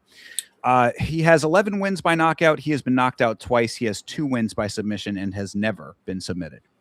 Well, this fight, you guys know exactly what you're going to get out of it. These are 2 dudes that are going to scrap. I mean, from what I've seen in the last fight with Yanez, he seems like he's pretty game for a striking affair. Cody Garbrandt, say what you will about his chin and where he's at in his career. Obviously, I talked about from Saturday. I saw him at the height of his career, right before he gets the belt. This is a ways after, unfortunately. But he has never shied away from a battle. He goes in there and he does strike with people. And whether or not he's quick enough to get out of the way, that's a different story. Yanez did seem like a pretty good scrapper, and I think this will be a really good fight. I think this will be one of those dust cloud performances that it's going to be hard to score, but the scoring's not going to matter because Yanez is probably going to knock Cody Garbrandt out. I mean, what he did to Simone in the 3rd round, people are talking about 10-8 just because of 1 drop.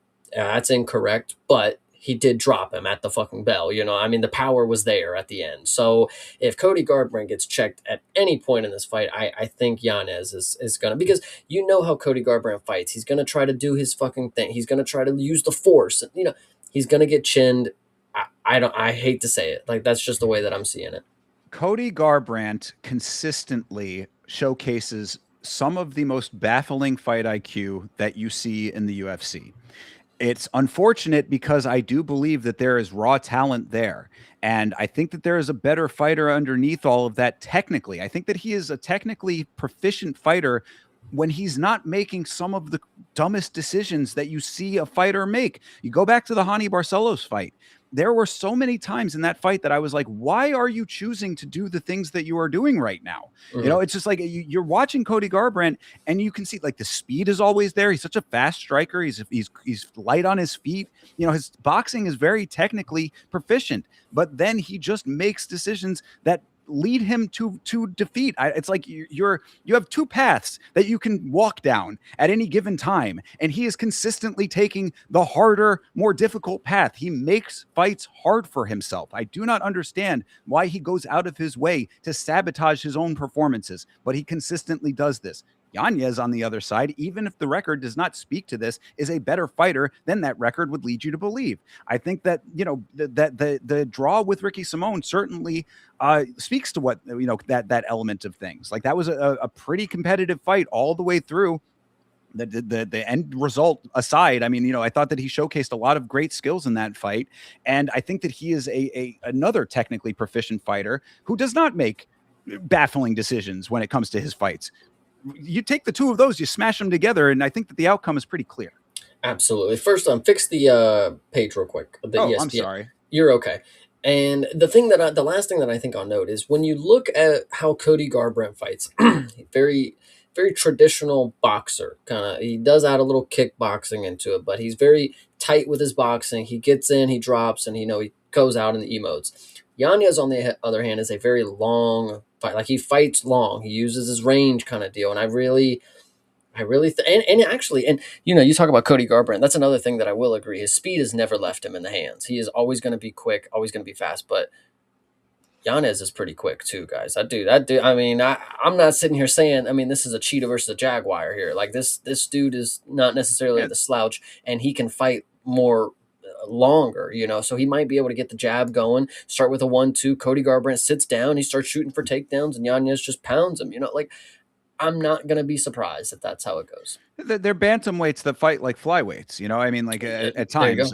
So, I mean, that's, you know, it lends itself to a really good competitive fight if Cody Garbrandt does not make bad decisions. I hate to say this about Cody Garbrandt because it's like, you know, I really just wish that he would make the changes like mentally, because like I remember listening to an interview with Cody Garbrandt maybe like 2 years ago, something like that. It was in the time when he was having like a bunch of his losses. You know, he's going through one of the rockier phases here that still continues to this day. But he was saying, you know, I changed gyms. I got distractions out of my life. I've made all, you know, it's like, okay, I got this tattoo on my eye. I mean, obviously, what a great decision that was. You know, it's like you're making the adjustments, at least in verbally, you're saying you're doing all of the right things. And then what I end up seeing is the same, you know, bizarre choices. And that is really, I think at the end of the day, the biggest problem. It's like, if you can fix everything around you, but there's a core issue that remains a problem, I don't know what to tell you, man. There's a deeper rooted problem that needs to be addressed. And if you're not addressing it, then, you know, I don't see those types of problems from Yanez. Yeah, I think this one is just up for grabs. I don't necessarily think that Yanez is somebody I'm high on, I'm sold on. Again, I didn't think that he beat Simone. I didn't think it was whatever you want to say. Cody Garbrandt does have the opportunity to chin Yanez. I don't know if he's going to, but there always is a chance. I just don't think it's something that I would gamble my money on at this point. Is the hard truth. All right. Well, that all being said, then how you leaning? I'm definitely taking Yanez. I'll give you your opportunity. Speak for yourself. Cody is still on the table. There's still an opportunity. You know, I wish I could, man. I wish I could, but there's just been too many times. Again, you know, we talk about strength of record here too. Now, yeah, a win over Vinicius Salvador for Adrian Yanez. Yeah, you know, not speaking very highly here. But again, what we saw in the Ricky Simone fight, I think should be what informs your decision-making here. Garbrandt getting the wins over Zhao Long in that, again, very bizarre fight. He didn't win that fight. That There's was that the too. craziest thing. They gave it to him after they took the point from Zhao Long, but Zhao Long still won every other round. So that doesn't equate to a Cody Garbrandt win. Like, I don't, whatever. Yeah, Go on. exactly. So I mean, so you have that element of things. A win over Trevin Jones, again, nothing to write home about, and Brian Kelleher has been out of the organization for a while now. So I don't think that there's anything in the current record that's really informing the decision making aside from the draw with Ricky Simone for Yanez. All of these things lead me right to an Adrian Yanez prediction. Absolutely. I love it. All right. Well, Len, let's move on to the next one. Shout out to the 10-7 MMA checking in, brother. Appreciate you. And keep that thought for a little bit. We'll definitely come back to it, 10-7. Oh, of course, we certainly will, but not before we talk about the elephant in the room here. Gable Steveson is making his debut against Elisha Ellison. Steveson is 3-0. This is, of course, his UFC debut. All 3 wins are by knockout. He has never been knocked out. 0 wins by submission in MMA. He has never been submitted. However, he is an Olympic gold medalist in freestyle wrestling, among many, many, many other gold medals and other awards. He is a highly decorated wrestler. He is going up against Ellison, who is 5-2. He is 0-1 in the UFC. His loss is to Brando Perisic by knockout. He has 4 wins by knockout. He has been knocked out once. He has 1 win by submission. He has been submitted once. He was on a 3 knockout streak before the Perisic loss and has never been to decision in his career. This one, I mean, there's obviously a plethora of things that we could talk about outside of the organization that is involving Gable Steveson. And by the way, I just got so frustrated because I'm sitting here listening to you introduce him, and I'm like, why the fuck is he saying Steveson? This dude's name doesn't have an N in it. That just makes me so mad? Like, oh brother! Like, out of all the other things I've heard people I've heard people pronounce it Steveson, so I don't know if that if that is better for you or if that's more correct. But yeah, Steveson is how I've heard it pronounced and how I pronounce it. Steve, get your son, brother. Get your son. Either Son way, of Steve. So a son of Susie. Here's the next one. Anyway, so Gable Steveson. I'm gonna be so fucking Gable, of course. This guy does have a decorated background, and that is in wrestling, which at heavyweight you don't normally see a lot of great wrestlers. We are starting to see people who are becoming wrestlers. They're not necessarily credentialed wrestlers that have been doing it for, in a system at a collegiate level for however long, whatever you want to say. The other thing is that Ellison, that dude don't even matter. I mean, that could have been anybody. That this is just the dude to get him in the organization with a win. So it's obviously a finish coming. But there's not much else to talk about with this fight because this is a win for Gable. That's what they want. This is exactly the feeder fight that it's going to be. Now, there's one specific thing that I think that I have to talk about with Gable. Not that I have to talk about like the other shit. That is other times. This specifically, his last bout. Actually, it might have even been like a dirty boxing, I think, his last bout. But his last MMA bout, it was against some random, South American guy. And when he came out to the cage, you're like, oh God, like, of course he's going to fucking they gave him some blob to fucking lose to or whatever. And I actually think it was like a light heavyweight who made, like, there was like a 40-pound difference or something. But did you have something to say before I continue? No, I was just, it was in like Mexico Fight League, I believe, was the random organization to get him a couple wins kind of thing. Yes. So this guy that he faced, you knew what we were getting into. It's like, all right, he's going to get slimed out in the first round. No big deal. But now this is interesting to know because Gable Steveson, you may not know many things about him other than his wrestling. In this fight against the Mexican Fight League or whatever, this heavyweight guy threw a fucking spin kick. And this is the craziest thing that you ever see because when you see him, you're like, yeah, dude, I ain't never going to kick nobody in his life. And he threw a fully flushed wheel kick. It cracked Gable Steveson. Like, bro, you can, in the slow-mo, you can see the sweat just like bead off of him. Gable ate that shit. Gable ate it like it was nothing. Whether that was just EPOs that he was on at the time. I don't know what this dude's going to be into. He's obviously done some heinous things before. It's not above me. He's literally with the pictogram guy. That's his coach. Like, so the point is he ate a flush wheel kick straight to his fucking jaw and it did not move him at all, and that spoke to me as, okay, he is going to be able to take a punch. I mean, if that kick, brother, I can't tell you a harder thing to get impacted on your face other than the heel and a full fucking rotation of the body. Like, I mean, I can't get over how crazy it was to see this guy throw this fucking kick and it land. Like, imagine where Gable would have been had he just got flatlined in the Mexico Fight League by a spinning wheel kick from a random nobody. Things could have been very different. But it leads me to believe that he's going to leave himself open plenty more times. I mean, a wheel kick is crazy. Obviously, I'm not expecting anybody to be able to just fucking, he ate that shot. He'll eat another shot. But how many? Who's going to be that heavyweight guy? Shamil Gaziev can knock people out, guys. I'm not saying he's the greatest and he might get taken down, but he does have that I can just hit you with a straight right hand and you fall down type of shot. Is Gable going to test his chin later in his career? This one doesn't even matter. The point is he going to continue to trust his ability to take shots? I think it's good for him as a fighter because you definitely need to be able to. Look at Hokut. He went in there with the confidence that he's going to take all these shots and do this. Gable, though, one day, bro, that wheel kick would have knocked you out, and somebody's going to be able to land a shot that can do just that. It's not necessarily all about the power, precision, accuracy, whatever. Somebody's going to be able to land these shots. That wheel kick was crazy, and for right now, I will believe that he's got a chin against fucking Elijah Ellison. So. Yeah. I mean, this is, exactly as you said, a way to get him in the organization. It's unfortunate for that reason because I think that this is going to be one of those performances that is going to give people who are not as keyed in, who did not see that sloppy ass performance in Mexico for Steveson. I mean, like, I think it's going to give them the impression that he, is the next up. And now maybe if he showcases some of this freestyle wrestling that he is so credentialed in, there's a little bit more to bite on with that. But all of his wins are by knockout. He is trying to build himself up as a dude who has the wrestling in the back pocket if he needs it, but he's got knockout power. If you've watched Steveson striking, he is sloppy. This guy is not he's not a technically amazing striker. I mean, like he gets the job done, obviously, against Cans. He probably is going to get the job done against Ellison.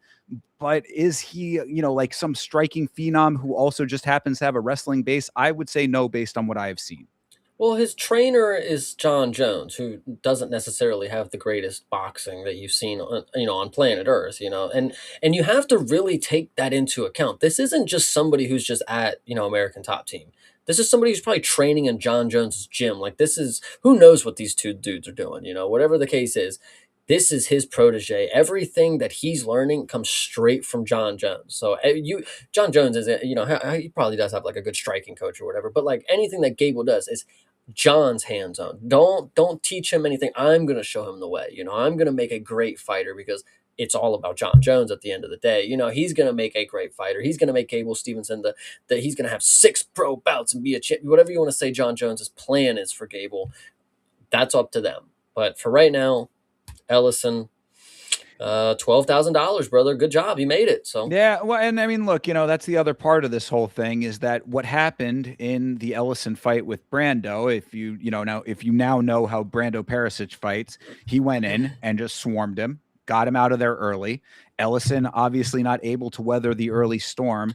I think that it's probably not going to be that case because I don't think Steveson has that type of killer instinct when it comes to the striking. Like, I think he's a little bit more of a slow striker to start at least, but Ellison is of the same caliber as the people that he's already been fighting. So this is really just a regional fight for Steveson on the big stage.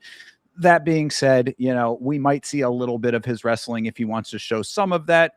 I think that overall, this is just, as predicted, the gimme fight to get him into the organization, get him to become established so that we can see him fight farther up the roster at some point. Then I think, what you were talking about comes into play is when he actually is fighting more efficient fighters, more, fighters with a better fight IQ, tougher opponents at heavyweight. I mean, there are going to be a lot of power strikers that are going to be able to get around all of this shit that he does when it comes to the stand-up game. I feel bad because Ellison, again, it could have been anybody. But my thing is, if it could have been anybody, my choice, and this is because this is somebody who got kind of screwed over. Dana really doesn't even like Freddie Vidal. But I think this would have been the perfect opportunity to give him, because Freddie Vidal may not be great. He may not be the best. But he got a submission with 1 second left, brother. Gable Steveson might not be. Listen, Freddie Vidal, is somebody who I think deserves an opportunity like this. What the fuck has Elijah Ellison done? Like, what? I mean, again, he's just somebody to get knocked out by this. But like, we're supposed to be, you got to make a name off your opponent too. This is your fight as well. Freddie Vidal is a guy who won his Contender Series fight, got another fight on Contender Series because it was on short notice and it was sloppy the first time. He wins. He gets into the organization, loses to a guy who pops on steroids. Like, or maybe that was on Contender Series that he lost it. But the point is, he got fucked over. That could have been him in this opportunity. Freddie Vidal, I haven't forgot. Elijah Ellison, I don't think you deserve this opportunity, brother. That's all that I'm saying. Well, I mean, that is right there why Elijah Ellison needs to go out here and rain on this parade. I mean, I would say that this is somewhat of a foregone conclusion that Steveson is winning this fight, but this is the opportunity for Ellison. This is a now or never moment for Elijah Ellison if he wants to be the guy, if he wants to be somebody who is going to advance in this organization, win this fight. This needs to be, because this is a statement. Anybody who follows this sport knows the name Gable Steveson at this point. This debut has been very highly anticipated, the connection with John Jones, et cetera, et cetera. We can go on, and that's not even counting all of the negative stuff. That being said, this is the opportunity for Elisha Ellison to show that this guy Steveson is not who they claim he is, that this is a fraud check waiting to happen, and all of those types of things. That is your imperative in this fight, Mr. Ellison. This is your mission. If you choose to accept it, will he be able to pull that off? That is the question. I really just, Elijah Ellison, I'm not saying he is the guy to do this, but Hokit is a good example of somebody who potentially could do this. Gable Steveson, you guys got to remember, this guy couldn't make it in the WWE. Like, punk this dude out, bro. He wanted to do the fake shit. Like, what are we talking about? Like, he tried the fake shit first and he wasn't up for it. Now he can do this, and he's getting some wins against some cans, against people that he obviously rightfully should be beating with his credentials kind of deal. Not necessarily doing it with his wrestling, but he's beating people that are not great. Punk this dude the fuck out, bro, especially what you know about his past. Like, bro, I'm not saying throw it all on the front of the page, but like, brother, if you know this dude is a fucking heinous criminal, go in there and whoop this dude's ass for all of us. Like, come on. I mean, that's the only potential silver lining, is that down the line we're going to get an actual trash talker to come in here and utilize all of the multiple pieces of ammunition that you have against Steveson for the pre-fight lead up and all of that. I don't know if that's going to happen here, but you are right. I mean, this is potentially something that you can make a real statement with if you beat this guy, with all of the hype on one side, the negativity on the other side, all of the things that and potentially think could be the case with Steveson. This is the opportunity to do just that, to punk him the fuck out. So if you have that in you, then make it happen. The problem is what I said earlier. I think that Ellison is sadly of the same caliber of fighter that Steveson has already been facing on the regional circuit. That does not lend itself to this being that time. Yeah, absolutely. Yep. Gable Steveson, probably round 1 KO. I mean, that's... Hate to say it. And, maybe with the little bit of UFC experience that Ellison has had, he made some adjustments and can get it a little bit later in the fight. But, again, the wrestling in the back pocket, which I always think is a little bit of a cop-out card to play, when it comes to like the fighter stats and all that. With Steveson, it does check out. I mean, the guy is about as credentialed as you can possibly get when it comes to freestyle wrestling.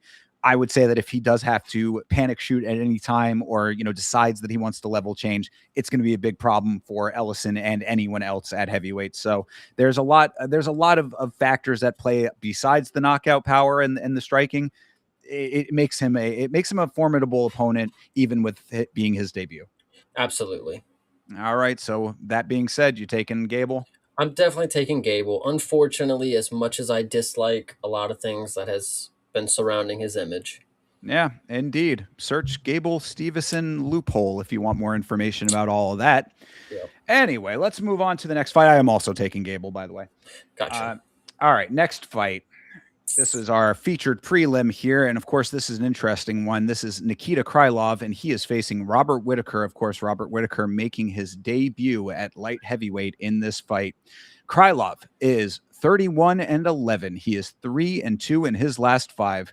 His wins are over Modestas Bukauskas by knockout, Ryan Spann by submission, and Volkan Oezdemir by unanimous decision.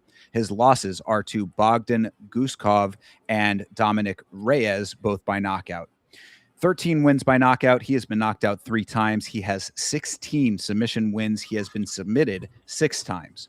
Robert Whittaker is 27-9. He is 2-3 in his last 5. His wins are over Ikram Aliskirov by knockout and Paulo Costa by unanimous decision. His losses are to Rainier de Ritter by split decision, Khamzat Chimaev by submission, and Dricus du Plessis by knockout. He has 11 wins by knockout. He has been knocked out 3 times. He has 5 wins by submission. He has been submitted twice. And as I said, this is his light heavyweight debut. This one is interesting. Of course, Bobby Knuckles moving up is always going to be something, that stands out as people moving weight classes and things like that. Nikita Krylov is notably somebody that when I first saw him against Dominic Reyes, I said, this dude clearly is not it. I mean, he's been around for so long and he just walked straight into a 1-2 of a dude who only throws 1-2s, like it really did speak to me like, what the fuck am I seeing here? Okay, next fight. Gushkov, same thing, beats him up, finishes him. Cool. I'm thinking this Krylov dude's not very good. Well, he comes into the Modestas Bukauskas fight, and as you guys know, I don't think that guy was ever it. I tried to believe, I tried to have hope, but Krylov being the guy to finish him makes so much sense. It makes so much sense. Like, that is how bottom of the barrel you actually showed yourself to be. Anybody can have a bad night, but if you have a bad night against somebody who always has bad nights, I don't know what to fucking tell you there. So coming into this fight, initially, what I want to think is that Krylov and Rainier de Ritter have like the exact same build and like style. Like, it's walk forward, smash elbows and knees, just get your hands on him kind of deal. Robert Whittaker was able to, keep the fight at his range with RDR. He didn't necessarily have the greatest. He knocked him down, and that's where I'm getting to, of course. But he was losing the fight on the feet. RDR was just walking through him. Bobby Knuckles was trying. He was keeping his distance, and it not necessarily going the way that it should have. And then he gets the big drop, and then, it is what it is. Krylov is still susceptible to that same type of thing. The interesting thing about Krylov is that, yes, he's only been finished 3 times. 1 time was his UFC debut. The other 2 times were the last 2 performances before his last win. But knocked out 3 times. Yes. Correct. Yeah, Krylov. And Right. so he's not necessarily susceptible as of his entire career, but in his last 3 bouts, he's been knocked out 2 of the 3 times of his whole career. So Robert Whittaker coming in here, I don't think this is to just show up and get a check and just be out. This is not him just chilling on the couch and ready to get paid. This is a decision by him and his team to go move up. We're going to have an idea of what we want to accomplish. There's matchups here that we could definitely make something happen with. Krylov is the first step to establish yourself as that light heavyweight fighter. Paulo Costa, he had to establish himself as the light heavyweight, version of himself. Robert Whittaker, that shot that he landed on RDR, he waited, and then he just went with the overhand right when RDR came in with a knee. I could totally see Nikita Krylov trying to throw this fucking blind knee, hands down, trying to grab a hold of him, and just gets chinned, and I'm not saying it's the best pick of the night, but I want to believe that Robert Whittaker can do something if he sets his mind to it, because he is one of the greater guys that we've had to never hold gold, right? He was never the interim. Yeah, right. There we go. Absolutely. No, I mean, look, all of the things that you are saying speak very right to the heart of Thinker St. James here, because Robert Whittaker is one of my all-time favorites. I think he's one of the great guys of this sport, and in his heyday was one of the best. But big but on this one for 2 reasons. One, you say about his preparation for this fight. I will never forget. It's just one of those things that unfortunately sticks out in my mind. I will never forget the lead up to the Khamzat Chimaev fight, where he said, we are specifically training for everything that Khamzat brings to this fight. I know that you can train, and Khamzat's going to do what he wants to do anyway. DDP said the same thing too. Like, let's, I get fair, continue. Fair. I mean, all fair, but my point in saying it is that you can train for a specific thing and it still not go your way. And that is, potentially what we have here, training to be the next guy at light heavyweight. I mean, at 35 years old, making the move up, I don't know. And now granted, Krylov has been knocked out recently, as you're saying. This could be a big difference there as well. I don't care what these stats say. Robert Whittaker at 6 foot does not track to me. He was an undersized middleweight. He's going to be a very undersized light heavyweight to me as well. Krylov, a natural light heavyweight, or at least more so than Robert Whittaker to me. I don't know, man. I hate that this is happening because I never thought that this was a good idea when I first heard it being floated. I did not think Robert Whittaker at light heavyweight was a good idea. Now we are seeing it actually happen here. Krylov, I think, is the perfect matchup for him to enter this division. I just don't know if it's going to go his way. just because I want to be on the side of Robert Whittaker. Because listen, you can train for Hamzat all you want. He'll get the takedown. He'll take you down. He took Strickland down in that first round, and he got his arm around his neck. Whatever you want to say. Strickland had the game plan to play the long haul, and then obviously Hamzat just decided not to fucking take him down in the second. That's a different story. Same thing with DDP, taken down in the first round. The choke was in, but they were just able to not get submitted to it, kind of deal. Same thing with Robert Whittaker. He gets taken down, but his mouth gives in. Like, he literally went through a horrific injury. It wasn't necessarily he tapped early. Like, bro, his literal jaw was broken, kind of deal. It was dislocated inward from the choke. It's not necessarily he just didn't have the right game plan. I mean, it was a horrific injury that doesn't ever happen, kind of deal. We were thinking Hamzat is like superhuman after this, like. Well, I mean, you're still speaking to the same point, though, is that it doesn't matter how much you train for a specific thing; things will happen that you are not anticipating, and or you might you can train all you want for one specific thing, and even that might not be enough. Is all I'm saying. And I don't want to believe it about Robert Whittaker. I'm not trying to be a hater here. I just think the point specific to Robert Whittaker and the Hamzat fight, losing hope that, yes, he one time said, I'd train my life for Hamzat, and then he gets taken down and submitted by him. Yes, I understand that, but it was a horrific injury. That was the reason that the fight ended that way. He could have trained for a long game, just like all the other ones did. We don't know that because, again, a horrific injury took him out of the equation on that. This is an iron chin of will you, a steel-plated Robert Whittaker heading up to light heavyweight. And I think this is the easiest route for him to establish himself, maybe, because Krylov is susceptible. And that's what I kind of mentioned that, this is the best fight that he could possibly be entering this division with Krylov at where he is at currently. I mean, this is a battle-tested Krylov, 31-11 at this point. I mean, this is one of those guys whose record is like ballooned at this point. So, he's done his rounds. He is, as tenured as it gets. He's also been faltering in a couple of his recent fights. Both of his last losses by knockout. Modestus Bukowski is a dude who is easily punked at this point. Unfortunately, I thought that maybe it was a little bit different. We know that that's not the case with the last performance here. This is a good position for Whittaker to be entering this division for sure.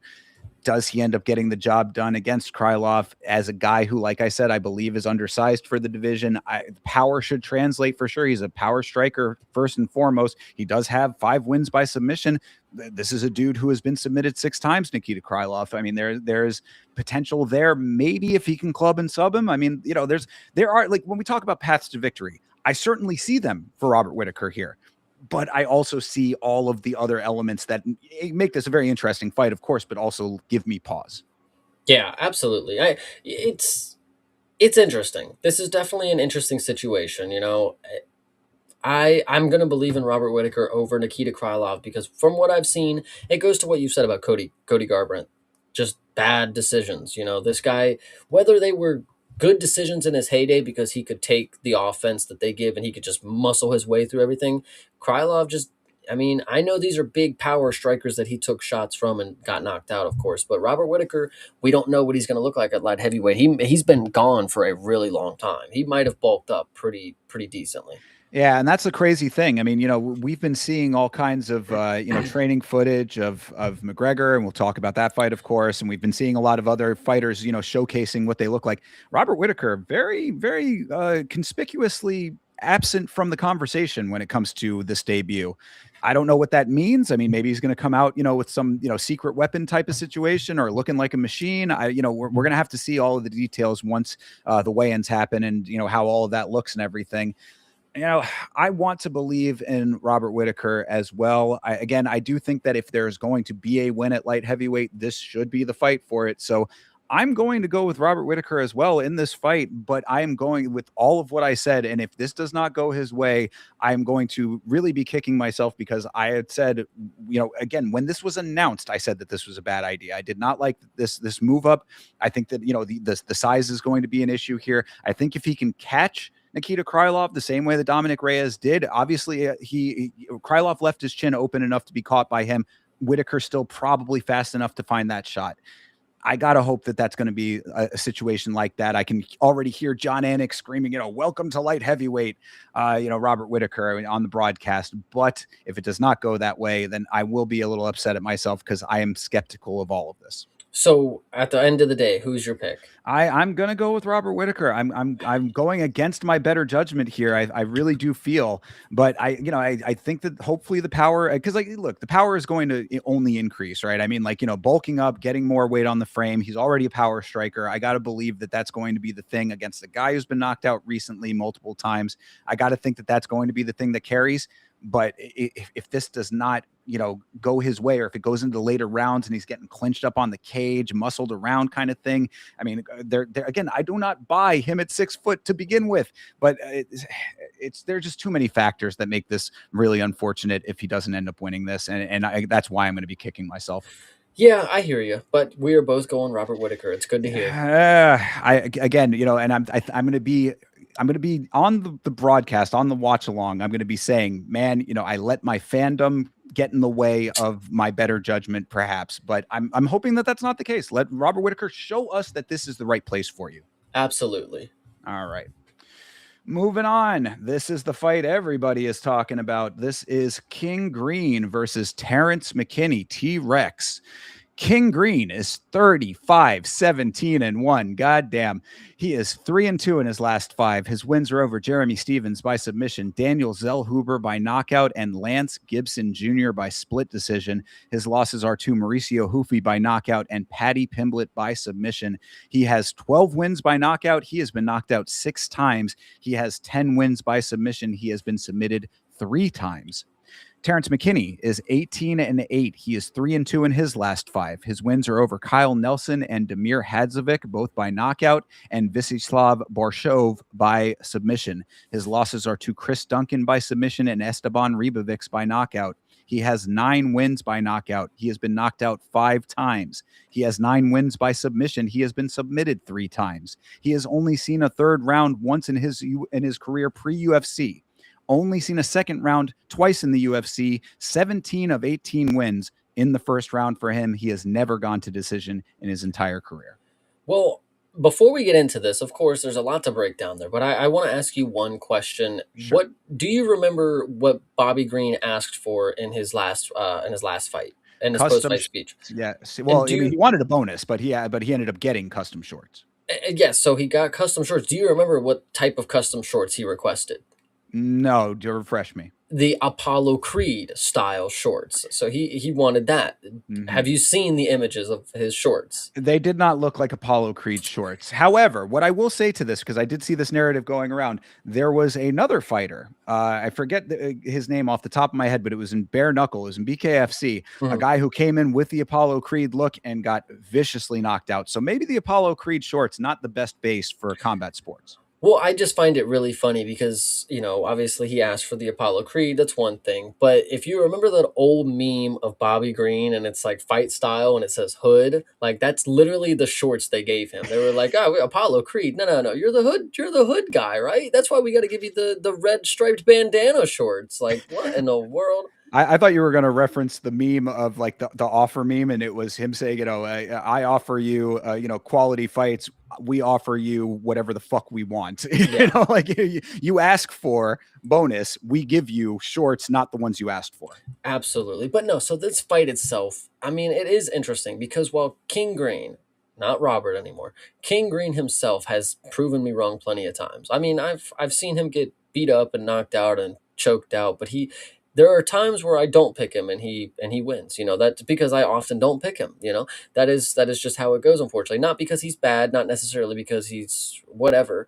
He is a very skilled fighter. He actually is I'm not gonna lie, he is kind of one of my favorites. This dude punks a lot of people out. He really comes to fight this. He does this fight shit at 39 years old. He's really still about it. He's going. There you go. Exactly. He's going up against Terrence McKinney, who's one of the scarier dudes in the division because he never sees decisions. This is a fight that you're either going to win or you're going to lose inside the distance kind of deal. And the thing that I think is interesting about King Green is people who are not necessarily as quick of finishers. You have somebody like Paddy Pimblett, who is a finisher, but first round submission. Okay, all right, we're cooking here. That was pretty quick. Mauricio Hoofy, I mean, he got to a couple rounds with some other people, but first round with Bobby Green. Terrence McKinney is the king of first rounds. I mean, how is he not going to do it if the other people are doing it who aren't first round phenoms normally? He is. I mean, this is like Manuel Torres all over again. I mean, everybody. Now, obviously, Manuel Torres had a different path, and he was able to showcase his skills in a different way to get where he's at. Terrence McKinney has had some ups and downs, but King Green has had his moment. We've seen him lose. We've seen him win. If you want to pick him, I don't blame you. If you're a fan of Bobby Green, go ahead. But Terrence McKinney, that's my guy, man. I'm a root for him, whether or not that last fight was a little bogus with Kyle Nelson or not. So, This is about as tough as it comes when it comes to predicting for me, and I'll tell you why. Every time in recent memory that I have picked against King Green, he has ended up pulling out the win. I mean, this is a dude who, I think he's like constantly overcoming the odds, and like, then you end up seeing these knockouts that are vicious sometimes on the other side. So it's like up and down. But Terrence McKinney, same boat. I mean, dude got submitted by Chris Duncan. It's like that fight ended up being more competitive early on than I think that the people were anticipating it being. This is like, two trains running at each other, and who's going to be the stronger chassis or whatever. You know what I mean? Like, who's going to have the stronger infrastructure. God, again, this is like really a coin flip to me based on the way that both these guys fight. I think that the only reason that I am going to go to ride with King Green in this fight is because I believe that he is going to have a better method of dealing with the pressure from Terrence McKinney than some of these other fighters have. I think that he has the ability to make, because Terrence McKinney runs in like a wrecking ball in all of these fights. I think Bobby Green has the ability to sidestep that. I think he has the wherewithal. I mean, like, that's the other thing too. You got to believe that these people that are fighting Terrence McKinney know exactly what they're getting into when they fight him at this point. I mean, he does the same thing every single time that he fights. You have to plan for the exact same thing. So it's like, it should be an easy planning process, but it's certainly a difficult task regardless. I want to believe that with the veteran savvy of King Green at this point, having, gone through some pretty decent fights, that have been more competitive with some pretty solid power strikers in the past, that he's going to be able to figure out a way to get out of that, get out of danger early enough in this fight and catch Terrence McKinney off guard. I don't love it, but I will accept that that's what you're going with. I'm glad, because I'm going to take Terrence McKinney to do the exact same thing that he always does. He's going to walk in there, walk forward, hands down. King Green, obviously, hands are going to be even lower. This is going to be a who's going to defend first kind of fight, like Jesus Christ. But Terrence McKinney, I think the sub threat is really. I mean, obviously, Bobby Green does have good BJJ. He submitted Tony Ferguson for God's sakes, But Terrence McKinney, just the lightning in a bottle kind of performance that he always is able to pull out in the first round. I think he'll probably get a good flurry on him. We get to the ground and Terrence McKinney gets like a Darce choke or something. I don't think it'll be the knockout that everybody's thinking, but I could be wrong. I would love to be. Yeah, fair enough. I mean, look, this is about as a coin flip as it gets for me. So I mean, like, don't think that I'm like super confident in the King Green pick. But I want to believe that King Green, knowing what you're getting into with Terrence McKinney, has an ace up his sleeve of some type. And like I said, every time that I have doubted him, he's turning into an Angela Hill syndrome over here for me. I mean, like, where every time I pick him, he loses, and every time that I don't, he wins. But yeah, I gotta believe that there is an answer for what McKinney brings to the table, because you gotta know. I mean, with Bobby Green, like, it's at least there's a more of a variation. I mean, the Lance Gibson fight should be a big example of why, you can't necessarily just count on Bobby Green to do the same thing in every fight. Really depends on the opponent. But if your opponent is going to be playing ball the way that McKinney does, I got to believe that he has an answer for that, meets him halfway, and then goes beyond. Absolutely. No, I love this fight. This will be a good one. The people's main event is what I've heard. Exactly. Yes. The people's main event is certainly applicable to this fight. I think it's going to be exactly the fireworks that we're expecting. Don't blink. It's one Yeah, of those fights. absolutely. All right. Well, we are split on that one. Let's see if we are split on this one as well. This is Brandon Royval. He is fighting Lanier Kavanaugh. I love this fight. This is Royval, who is 17-9, he is 2-3 in his last 5. His wins are over Tatsuro Taira and Brandon Moreno, both by split decision. His losses are to Manel Kopp by knockout, Joshua Van and Alessandro Pantoja, both by unanimous decision. He has 4 wins by knockout. He has been knocked out twice. He has 9 wins by submission. He has been submitted once. His last win was in 2024. He had 0 wins in 2025. Lanier Kavanaugh is 10-1. He is 3-1 in the UFC after a win on the Contender Series by knockout. His wins are over Brendan Moreno and Felipe Dos Santos and Jose Ochoa, all by unanimous decision, and his losses to Charles Johnson by knockout. 4 wins by knockout. Knocked out 1 time for Kavanaugh, 1 win by submission. He has never been submitted. I'm looking at the record here, and yeah, I have confirmation that I am going to make the best pick here, of course, because Brandon Royval, guys, been around for as long as it is. This dude is a veteran when it comes to the name. He has challenged for the belt against one of the best title holders that's ever been in the sport, kind of deal. Not necessarily just because he lost the first time, he came back and lost the second time. This is good experience. He didn't get finished the second time that he fought him or whatever. This is also somebody who has been finishing people who are good for as long as it has been. These are not people that are just bums. When you look at Brandon Royval's record and you see that he submitted people like Tim Elliott, that's pretty fucking good to me. I mean, for somebody who's a striker who has just, back pocket kind of BJJ, I mean, this dude seems to be pretty damn good to me. But that's aside from, the things that have happened in recent, obviously he got knocked out by Manel Cap, who we are all seeing has had this otherworldly power in his hands or in his DNA or whatever we're going coursing through his veins. I don't know. Brandon Royval, though, the loss before that, Josh Van, of course, it was a close fight. Wasn't necessarily the closest. He wasn't going to win, but it was a close fight. That is the current champ. It was what it was. Before that, the dude who just challenged for the belt, he just beat him. 3 fights ago, he just beat the dude who challenged for the belt. So there's still something there. And Lanier Kavanaugh, it kind of goes back to I forget who I was saying it about. Oh, with John Garza. There's no legitimate reason for you to have, like, yes, he beat Brandon Moreno, 100% styled on him. But for some reason, I don't buy into that yet. There was something up with Moreno. There was something in the air that night. I just can't believe that was him. So Lonnie, excuse me. If you beat Brandon Moreno, I don't care how you do it. If you beat him, I listen. I'm a fan, but you have to get through certain people that make me understand that you are going to be somewhere else. Brandon Royval, if you get through him, that's pretty damn good. But the thing is Brandon Royval is a tough customer. He's got the hands on the feet. He's got a very unique style on the feet is actually where it comes down to. He throws a lot of interesting strikes. He throws, the knee up and then he jabs right after. It's unique, but the grappling is where I think it's going to be interesting. Kavanaugh obviously has the power. Everybody faces people who have power. That again, Brandon Royval has been doing it for a lifetime. Manel Cap caught him.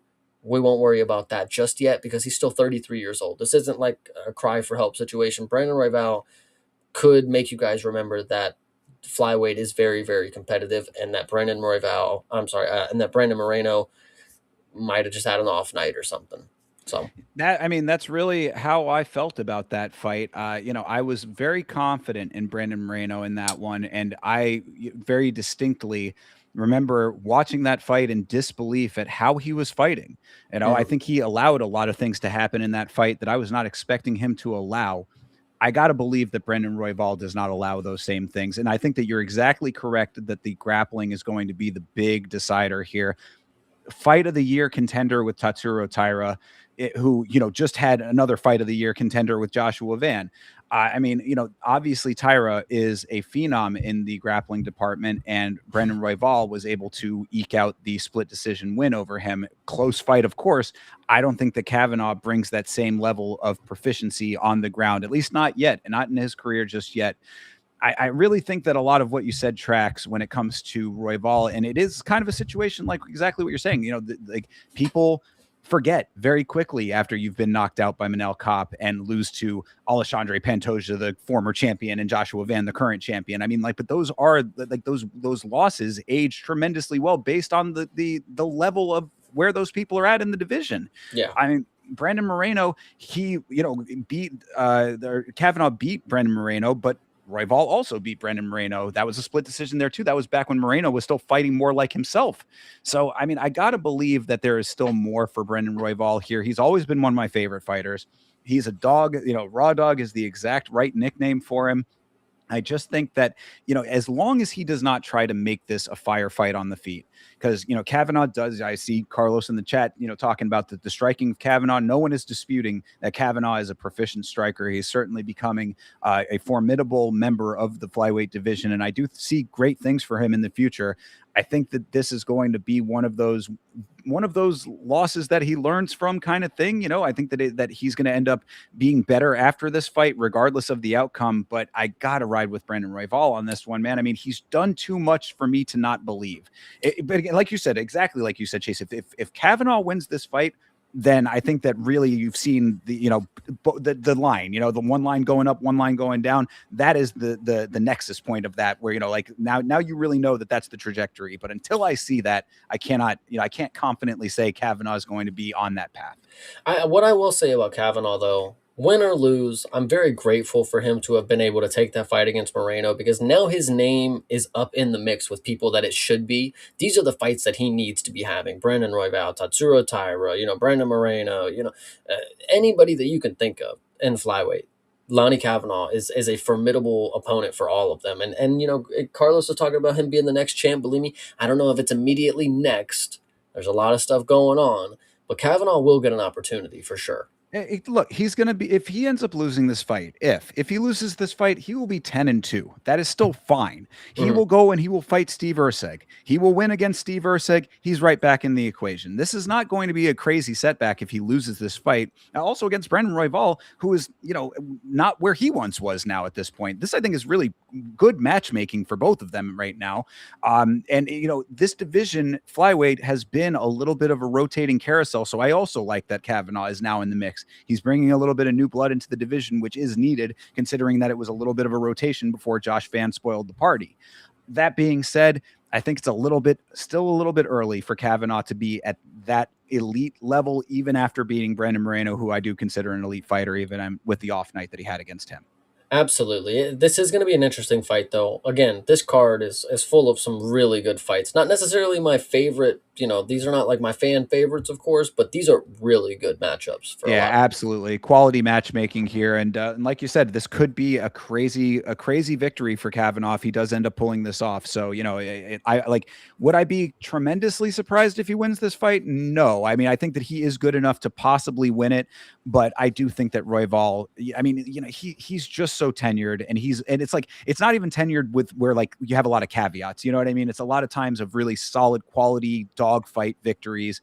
He's just a guy that goes for it, and Kavanaugh still needs to prove that. Absolutely. All right, moving on to the next one.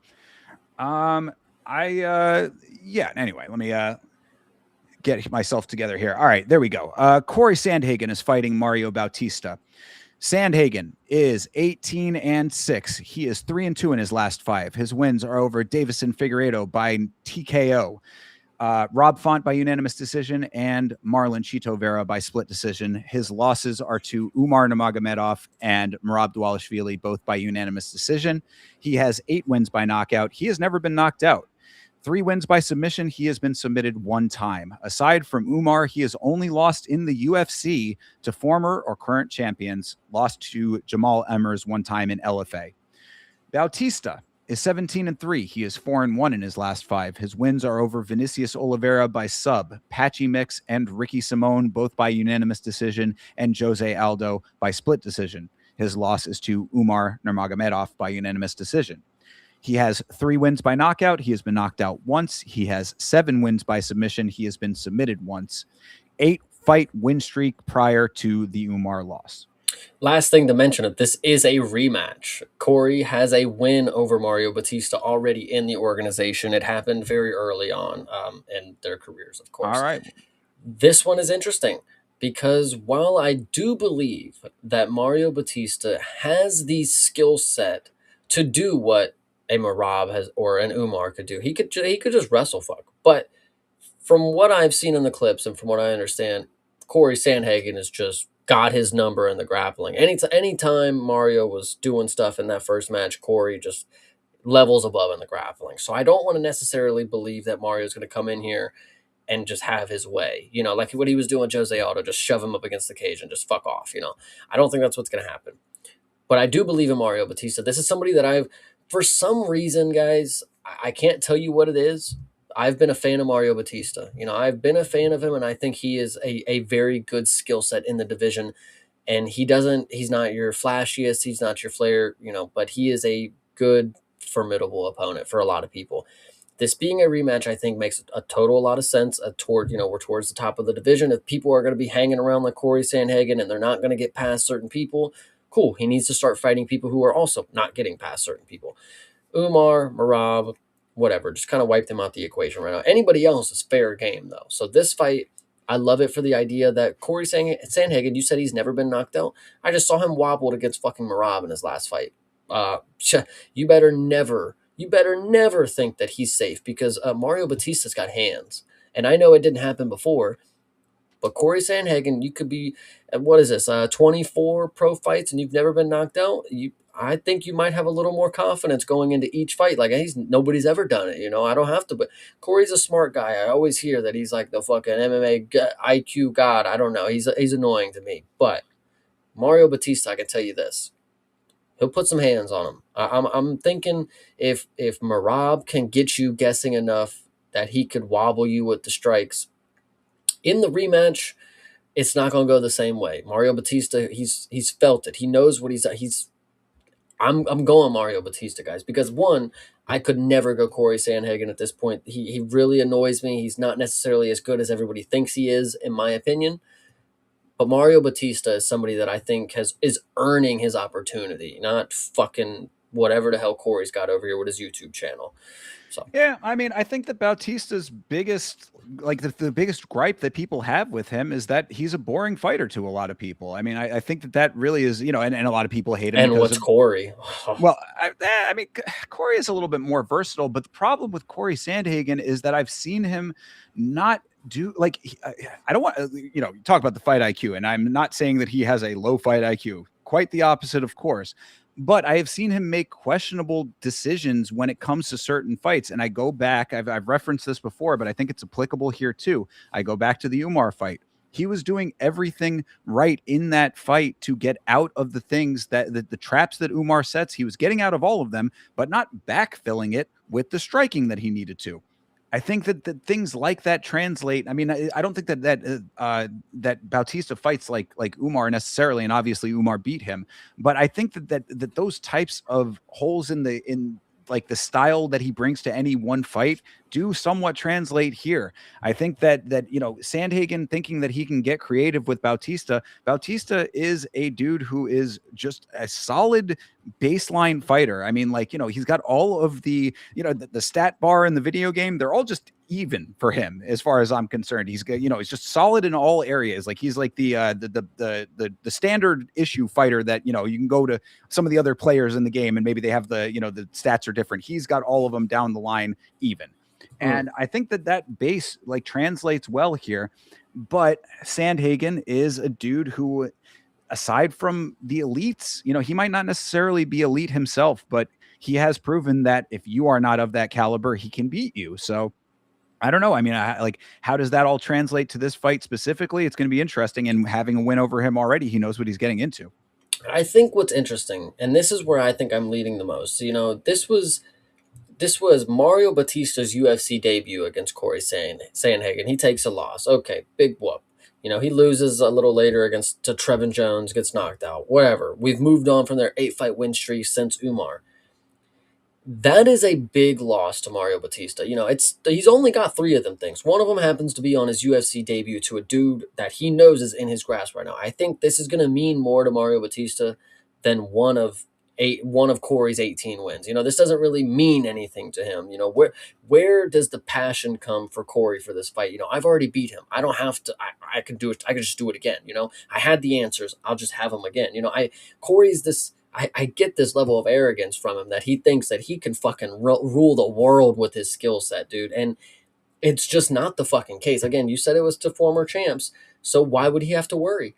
I feel like this is prime example for Mario Batista to come in here with a level of intensity that he just didn't have that first time. That's it. Maybe I'm wrong about that. Maybe it was short notice. It was a reason that Mario Batista got an opportunity against Corey Sandhagen on his debut, kind of deal. But whatever the case may be, times are changed. This is a grown man. This is a 33-year-old man now. Mario Batista, let's get this win, brother. I'm rooting for you.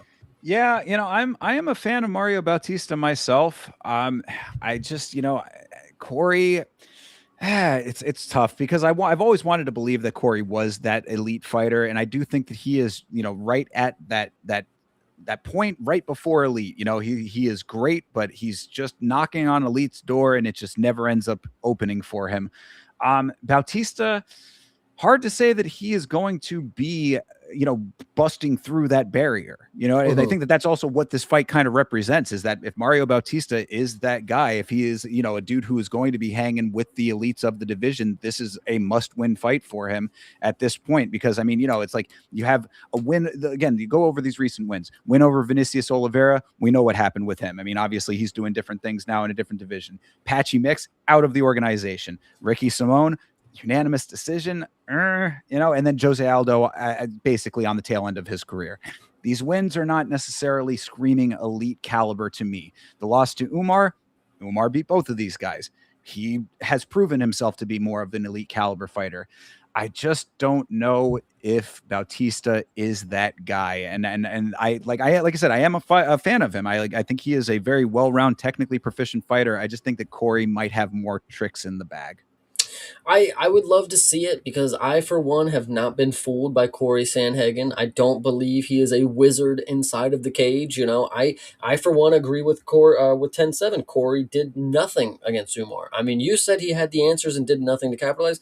Hey, for me, he sat in his lap for 25 minutes. That's exactly what I saw Corey Sandhagen do, and that was after months of hearing his YouTube fucking babble about how he's got the golden fucking answer for Umar. I'm gonna be the one to shut down this whole family's fucking grappling style. He didn't do that. He did not. That is patently false. He did do that. He just didn't do anything. If you recall that fight, he was getting back to his feet consistently, getting out of the grappling situations. He was consistently able to break the grip and get out of the danger zone, but he never did any offense to backfill that. That was the problem. That's what I saw in that fight. So, to say that he sat in his lap, I think is incorrect. I'll concede. I'll be with you on this one, but I am still going to take Mario Batista. Who would you be taking on this? I'm going Corey Sandhagen on this one. I think that I just based on the level of competition, I think that that's what I'm going to go with. And again, bringing up the Aldo fight, why everybody hates Mario Bautista. I don't think that he's going to be able to clinch Corey Sandhagen up against the cage for an entire round. No, probably not. But I think he's going to school him on the feet for sure. I think Corey thinks he's a wizard, and Mario Batista is going to show you that an old school dog can get it done sometimes. I'm going to believe in him. I'm okay with it, man. Like I said, I've always been a fan of Mario Bautista, and hopefully he is leveling like this. Like I said, this is right at the cusp. So if you want to be an elite fighter in this sport, this is the fight that you have to win to prove that, because this guy who you are fighting has knocked on that door several times at this point and has not been able to bust through. You beat him, you bust through. So let him do it. Absolutely. All right, I like it. Let's move on to the co-main event of the evening. Of course, this is Benoit Saint Denis versus Paddy Pimblett. Saint Denis is 17-3. He is 4-1 in his last 5. His wins are over Dan Hooker and Beneil Dariush, both by knockout, Mauricio Hufi and Kyle Prepelic, both by submission. His loss is to Renato Moicano by doctor's stoppage TKO.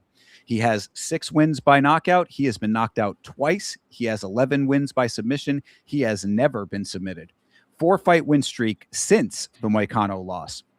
Paddy Pimblett is 23-4. He is 4-1 in his last 5. His wins are over Michael Chandler by knockout, King Green by submission, Tony Ferguson and Jared Gordon, both by unanimous decision. His loss is to Justin Gaethje by unanimous decision. 7 wins by knockout. He has never been knocked out. Scousers don't get knocked out. He has 10 wins by submission. He has been submitted 1 time. 9-fight win streak before the Justin Gaethje loss. That loss is also his only loss in the UFC.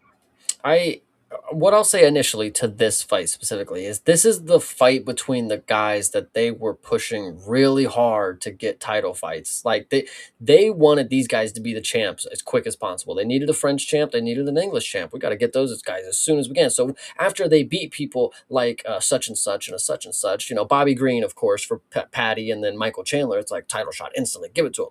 BSD, they give him the opportunity against Dustin Poirier. That was going to be the title shot right there after that.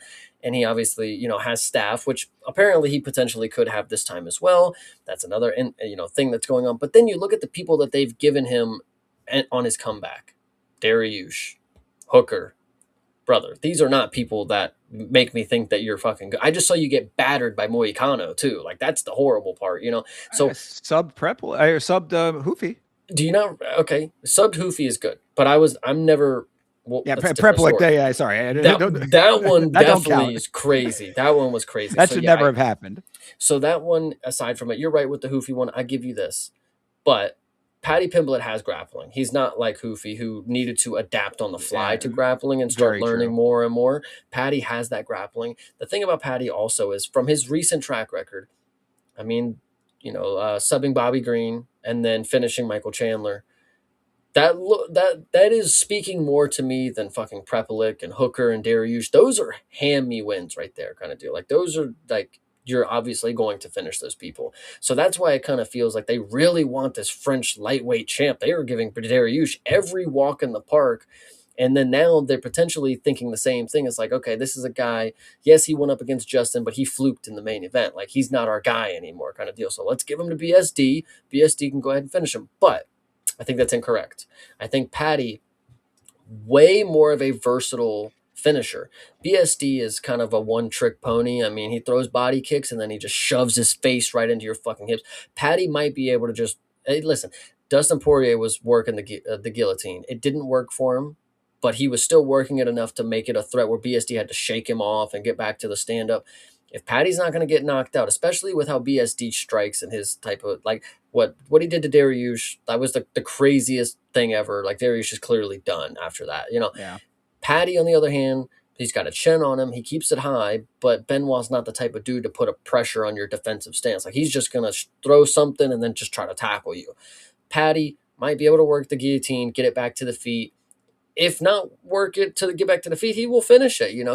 The thing that I'm worried about is if Paddy tries to do some, like, if he jumps for the gilly and tries to lock it in, now he's on bottom, and now you're under BSD with the grappling. So that would be the main issue, is if Paddy really commits to one of these chokes and it really bites him in the butt. But I don't think that's going to happen. I mean, I think Paddy is just. I would hope, from what I have seen from Paddy, he's got 25 minutes with the champ, and the champ just battered somebody else. So I'm going to go ahead and say Paddy has got this one in the bag, because BSD, when he looks bad, he looks bad. Paddy has looked bad, and he's still skated by with some decisions, kind of deal. So I mean, really, I think you hit the nail on the head with that last statement. Going back to the Renato Moicano fight with BSD, and just the way that Moicano was able to just chip away almost systematically with a broken clavicle bone, if you recall, there too. I mean, shoulder bone that was not 100% correct and not healed up. That really speaks to, I think, something that Paddy has a prime opportunity to do very similar. I mean, like, I would say that at this point, Paddy Pimblett, an evolved version of Moicano to an extent, maybe in certain ways. I mean, like, this a dude who has a similar skill set and uses it pretty effectively against guys just like BSD. I mean, like, guys who are the tough people. I mean, like, he's gotten some pretty solid wins, some of them a little bit more hand me wins than others. I would certainly admit that, but I've always been of the mindset that, until you prove that you are not the person that like you're proclaiming yourself to be, that, then I will stick with what's working. A loss to Justin ages tremendously well now that he is the champion, and a 5-rounder to boot. And again, we talk a little bit about it, but like, I cannot understate the staph infection issue with BSD. We saw what happened last time he had it. Now granted, everybody said, oh, had he not had it, it could have been completely different. Well, if he's got it fucking again, I mean, like, then we're in the same issue territory here. And he did not have it against Renato Moicano. So that being said, I mean, I just think that there's too many negatives going against BSD in this fight. that Paddy Pimblett has answers for. If it is going to be a stand-up fight, that's what I'm most worried about. I think that the problem that I saw in the Gaethje fight with Paddy Pimblett was that he was way too comfortable on his feet. I think he was trying to prove a point that he could stand and bang with Justin Gaethje. That is never a smart idea. Now that he's even, been proved even more so at this point. Had he level changed early, that fight could have been a little bit different. I hope that he recognizes that, even if he does have some striking that is somewhat effective and can, he can hold his own, that he should not rely on that 100%. Get BSD down, wear him out on the ground. Legitimately, like I said, the Renato Moicano fight should be the blueprint for what you can accomplish here. He wears damage, get some elbows on the ground, start touching him up in positions where you are dominant and comfortable, and then see where the fight plays out thereafter. Do not try to go toe-to-toe with BSD on the feet and think that can carry you for the entirety of this fight. I think it's a tremendously poor game plan if that's his idea.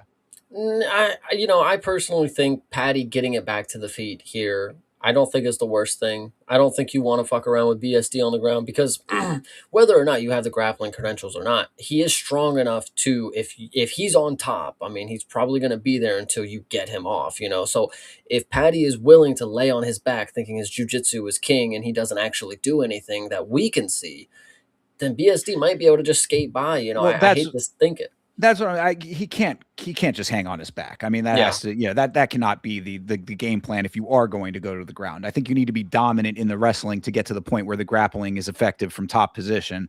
But we've seen him able to maneuver in that way. I mean, there are times where he's kind of played that game on his back, but it's not like like something that stands out as like a characteristic. I would say it's maybe more circumstantial. You know what I mean? Yeah, no, this one is definitely an interesting fight, but I agree with 10-7. I'm not the biggest fan of Paddy. I personally do like BSD. I like, he's cool, God of War, but I don't hate Paddy enough to think that he's going to lose this. Paddy is probably going to make it look a little easier than I think a lot of people would expect, is what I would say here. Yeah, I mean, I've had my ups and downs with Paddy Pimblett, based on some of the way that he navigates his career and all of that. Kind of the personality has clashed a little bit with what I like in a fighter. That aside, I mean, really the only thing that you can fall back on is the Jared Gordon decision, which a lot of people don't agree with. Aside from that, he's kind of earned his stripes. Again, if you're going to say, oh, the strength of competition wasn't that great against an aged Tony Ferguson and King Green, we're literally talking about King Green in a banger fight coming up right now. So I think that maybe doesn't track. Tony Ferguson more so, of course. Michael Chandler also maybe in that camp. I don't see Benoit Saint-Denis, even though I said last year, I believe that Benoit Saint-Denis was one of the most improved. I almost had him as fighter of the year, if you recall. Mm-hmm. A guy who had won a lot of fights after, taking some losses there. There's just too many potential variables that are in the negative for me with Benoit Saint-Denis in this fight. And again, I cannot stress that staph infection makes a difference, people. It is, it's Justin Gaethje who has to overcome staph to have a tremendous performance to make that where it's like not as much of a thing. Other fighters with staph infection, most certainly of which Benoit Saint-Denis have proven that it is more of an issue than people would want to believe.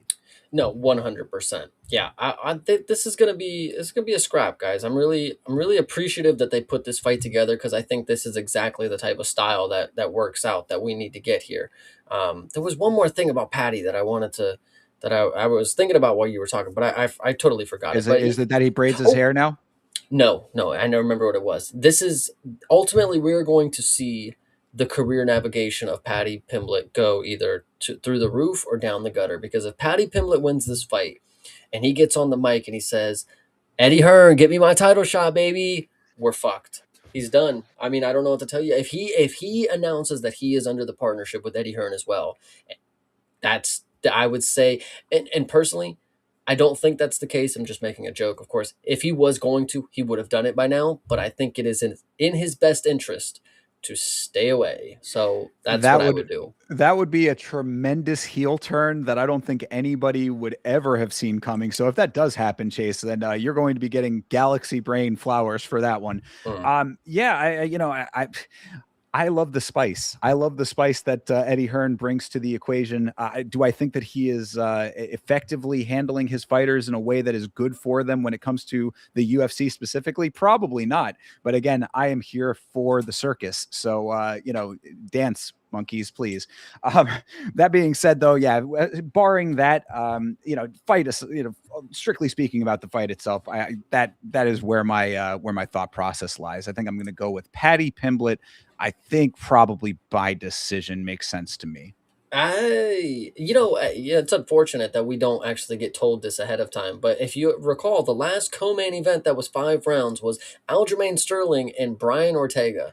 I didn't Why realize is this was this? a 5 rounder. No, it's not. That's why I'm Oh, okay. saying like it's unfortunate that we don't know if it is or not. I assume it's not, but all fights like this that are title eliminator kind of dealios, they should be 5 rounds. I don't know why this would be 3 rounds if it is. If Aljamain Sterling and Brian Ortega had 5 rounds after Brian Ortega died in the hospital the day before. That there's some story behind that fight that needs to come out as to why that would ever have been a 5 rounder to begin with.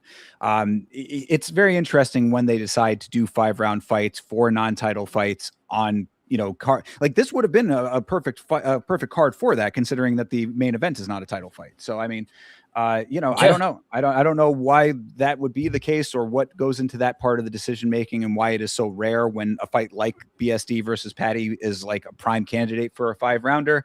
Some things are just beyond our scope of knowledge, Chase. Yep, you are absolutely correct. All right, but you're also going Patty on this one. We're both going Patty. All right. Well, then that is in lockstep. But this main event is certainly one that has a lot of people talking about it from many different angles, a lot of different opinions about this. Obviously it comes with a lot of baggage. We're, of course, talking about Conor McGregor and his big return after 5 years away from the cage versus Max Holloway in their rematch. This, of course, is McGregor versus Holloway 2. McGregor is 22-6. He is 2-3 in his last 5. His wins are over Eddie Alvarez and Donald Cerrone, both by knockout. His losses are to Khabib Nurmagomedov by submission and Dustin Poirier, once by knockout, once by doctor stoppage TKO. 19 wins by knockout. He has been knocked out twice, 1 submission. He has been submitted 4 times. First fight since 2021, 5 years and 7 days to be exact. This is over 1,000 days that McGregor has not fought. His first fight, of course, since the traumatic leg break. Holloway is 27-9. He is 3-2 in his last 5. His wins are over Dustin Poirier by unanimous decision, Justin Gaethje by knockout, and Chan Sung Jung, aka the Korean Zombie, by knockout. His losses are to Charles Oliveira by unanimous decision and Ilia Topuria by knockout. 12 wins by knockout for Max Holloway. He's been knocked out 1 time. 2 wins by submission. He has been submitted 1 time. This one, I mean, it obviously is the return of the Max, so everybody's got to get all up in arms that Conor is returning. Yes, it is a big deal. Him against Max Holloway is a tremendously better return than Michael Chandler ever would have been. We certainly know that now, for sure. Like I not only just like the skill and like just like for legacy wise, like this is somebody who deserves a fight like this against the biggest superstar in the sport. They obviously had the first match, a rematch makes sense. Michael Chandler walks into our fucking promotion, wins fucking 2 bouts, and starts screaming that McGregor's his fucking matchup. No, brother. Thank God we didn't get that, because who cares at the end of the day? He coached an entire season of The Ultimate Fighter for it, Chase. I get you, but he'll do what he's fucking told, like, fuck. So you're gonna fight Hoofy at the White House and lose, brother. But so the point is, Max is somebody who, when you break it down, there's no reason for you not to think that he's going to do this. He's on a very productive win rate right now. He's lost to the dude who just lost the belt. He got knocked out, who was knocking everybody out at the time. And that was, in a weight class that was different for him at the time. He had to go back down because he went up. So a lot of different circumstances going on with Ilya specifically. The Charles fight, you can't even say anything about that, bro. He didn't get submitted by Charles Oliveira, which Garbrandt, the fucking credentialed wrestler, apparently, Polish king of grappling, got submitted, by the way. Max didn't, so there's another point there. Max has beaten Justin Gaethje, who is proven that he's fucking good. Now, he did get his nose broke and eye poked and all these other things that happened in the fight for Justin. And then, of course, the buzzer beater knockout. But the point is, Max is looking great. He's still 34 years old. This dude has a lot more in store for his career. Will he finally take his 10th loss? I don't think it's very possible at this point against McGregor. But if you have been keeping up with our review of McGregor forever, you will see that there are some ups and downs in the camp. You know, sometimes they're high, sometimes they're low. They are working off of a frequency, you know. We have not seen many tweets from McGregor. We have not seen him in the limelight. What are we to make as if he is going to be as locked in as ever? You know, they were talking about with before Cerrone, you know, McGregor wasn't here to fight people. He wasn't here to do, he wanted to display martial arts. If McGregor is back into the phase that he is here because the love of martial arts, you know, I want to put on a showcase of what my skills are. I would love to see one of the cleaner performances, like as if we saw with Donald Cerrone. That was one of the better performances that he's had. It was very crisp. Everything was to a T. Nothing was labored. It was all just right there. I would love to believe that that's what's going to happen. But I think it is crazy to think that he would do it against somebody like Max Holloway, who has just always been consistent. His main losses in his career are to the same dude 3 times. And I just don't know how you would take Conor because Max Holloway, I mean, and in the time that McGregor has been doing fuck all, Max Holloway has fought for the belt 3 times, you know, got the BMF. He even tried to challenge Habib on short notice. That didn't fucking happen. You know, whatever you want to say, a lot of things that happened for Max Holloway. And I really don't see that you could take Conor McGregor because of, and this is truly what I mean. I watched the McGregor forever, you know, for so far of what we've done, I was buying into it a little bit. Like, guys, maybe he's gonna come back and do it. And then I watched the Diaz 2 fight, and I watched him walk away for a good portion of this fight. You know, like Max has cardio. Max will continue. He's not Nate Diaz where he's just gonna go, fuck it, look at him, fuck off. You know, like he's going to chase you down and he's going to continue to put a volume on you. I mean, this dude has the most punches landed in UFC history for a reason, I'm pretty sure. Like, Conor McGregor is not going to have a good time if he thinks he's going to put his hands on his hip, look at the clock, and walk away. I think Max is just going to be able to break him down. And I think that's just unfortunately the case for Max Holloway in this way. And he's going to just beat McGregor down. And pillow fists or not, a TKO finish can be by volume, you know? Sure. Yeah. I mean, I think that a lot of what you say track here. Let me bring in a couple of variables. One that sticks out to me is that this fight is at welterweight. Max Holloway, you know, I mean, this is a guy who fought 2 weights lower than that for a good amount of time, Mm-hmm. is, you know, having to bulk up. I don't know if those recent pictures of him with the tubby stomach are actually accurate. They look like AI to me. I mean, maybe they are real. I don't know. But I have seen a picture of him floating around where he does look like a little bit of a pudge going up to welterweight. That being said, that's just, you know, a bunch of fluff on the internet. But it does concern me because Conor McGregor, on the other hand, is a dude who became a natural welterweight is the wrong way to say it. I would say an unnatural welterweight. If you recall, after his leg break, Conor McGregor ballooned up to the size of a tank, all muscle. Where did that come from?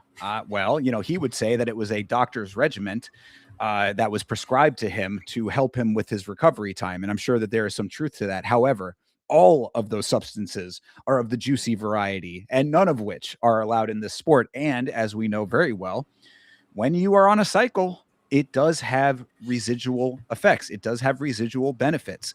I'm not saying Conor McGregor is the most tested athlete in the UFC. I mean, he is constantly being tested. He has never pissed hot ever one time. You got to give him credit for that. But we know that outside of the testing pool, he has been on the gear. That paired with being at a higher weight, there is something there. There is some, you know, just these are I'm giving you the variables. There is that. There is also something that I've brought up a couple of times at this point, but I will make the point. Conor McGregor comes with a tremendous amount of baggage in his life. We know this to be very true. However, going back to our review of the McGregor Forever docu-series, he did say something in that series that stuck out to me. He said that he is a person that sometimes has to give it all away to get it all back. So, he has to hit a somewhat rock bottom point to fight his way back in.